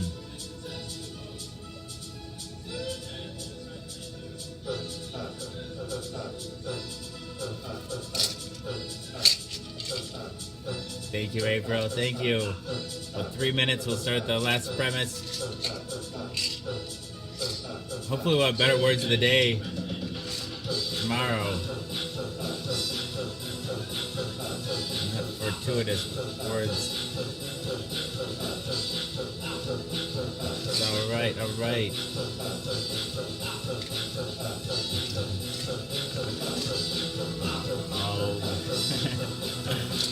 Oh, Becky. Oh, I'm never far away. Dang it.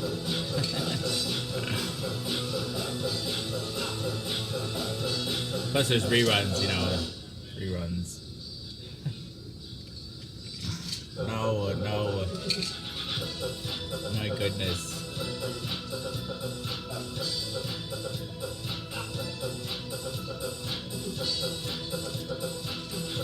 It's okay, Michelle. It's okay.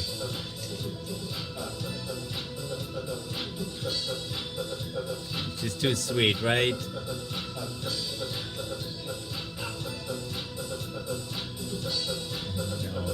No, don't.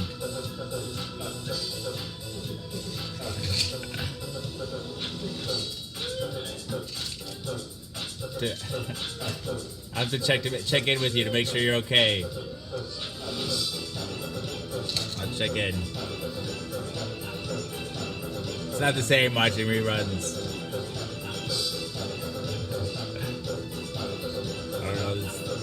Something, you lose something at a live show when it's not live anymore.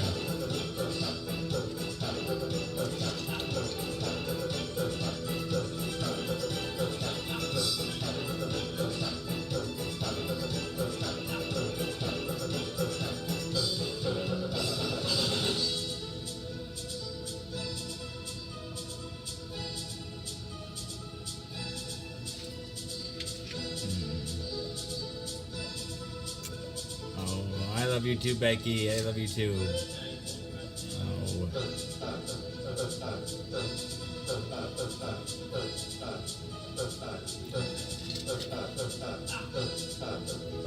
So, we've come once again to the anticlimax. 4-hour build-up for an anticlimax. Dang it. That's what we've come to once again. Welcome to Jason is a Social Scientist. My Mouth Daily. Pill number 705. Some of you might be wondering what the show is about. People often wonder what the show is about. The premise is deceptively simple. I take my HIV medication live on the Book of Face each day in front of friends, family, and strangers. I do so in order to embrace stigma, dispel ignorance, and find support. After 705 pills, 705 shows, a number of bells, whistles, and bows have risen up and around and about the show. The bells, bows, and other people, the people that come back night after night and give me the most valuable resource, their time. To me, that's the most significant thing that's risen up and around and about the show, the community. Therein lies the support that I was looking for. But a number of bells, whistles, and bows have risen up and around and about the show. Ding dong bell. Boy do she knell. Heck, the show has it all. I like to say that it is Cloud Atlas and that it incorporates at least 600 years of entertainment, with Edward R. Murrow's radio broadcasts on record and cylinders played on a 19th century Edison home phonograph, along with a nursery rhyme book from my childhood containing woodcut illustrations from the 15th century. It is, in a sense, also The Matrix. In a previous iteration of the show, I created something I call the Rainbow Tunnel, in which I harnessed the power of Grayskull and the Eye of Thundera, funneling them through a series of warped nacelles, creating a static warp bubble and a subsequent singularity, punching a hole through the fourth wall, across the multiverse, and into the source. The show now takes place in an echo chamber created by me that serves as a way station between our reality and the source. I don't expect lay people to fully understand, as this is advanced social science. Yeah, so the show is also like an old-timey variety show, Carol Burnett style, mixed with a merry melody of Looney Tunes and a measure of Mark and Mindy, a dash of Mr. Ed and 2 doses of Alice in Wonderland, a helping of Hee-Haw, heaps of Benny Hill, a hint of the Highlander, tons of the Twilight Zone, a tincture of Teen Wolf, an ounce of Oz, a cup of Creepshow and Castaway, a quart of Quantum Leap and a gallon of Gilligan's Island. It's a 4-hour show and a 4-hour tour.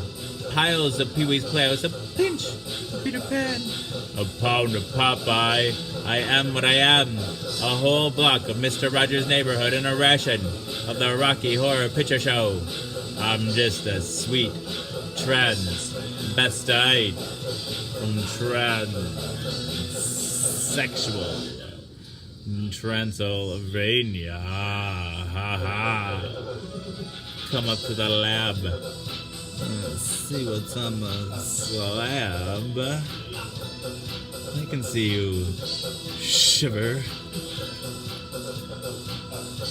with anticipation.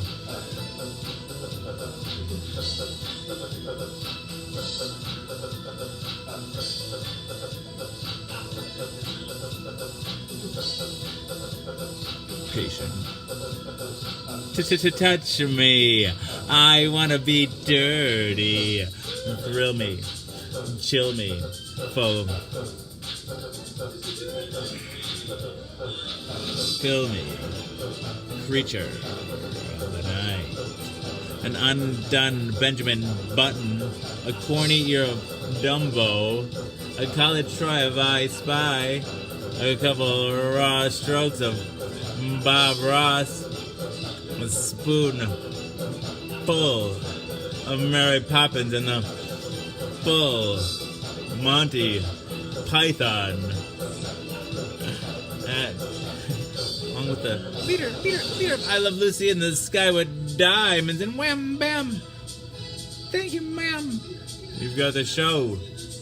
Rick and Morty, a lump in Rick and Morty. Everything is out of place and out of time here, including and especially me.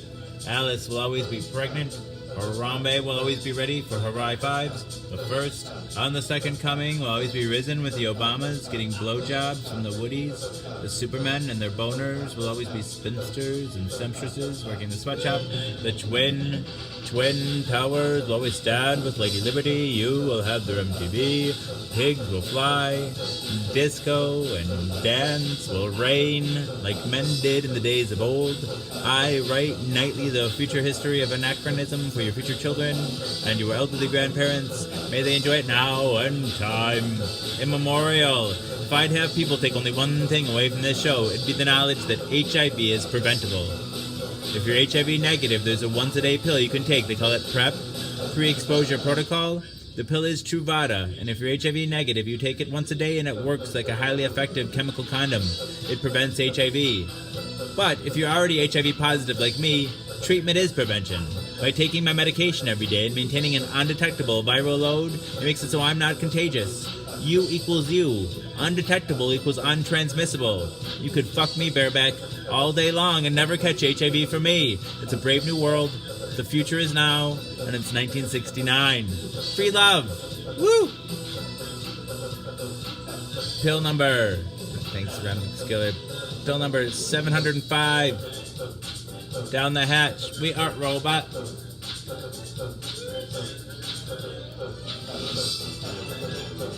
We are robot. Good night, April. All right, clean that whistle.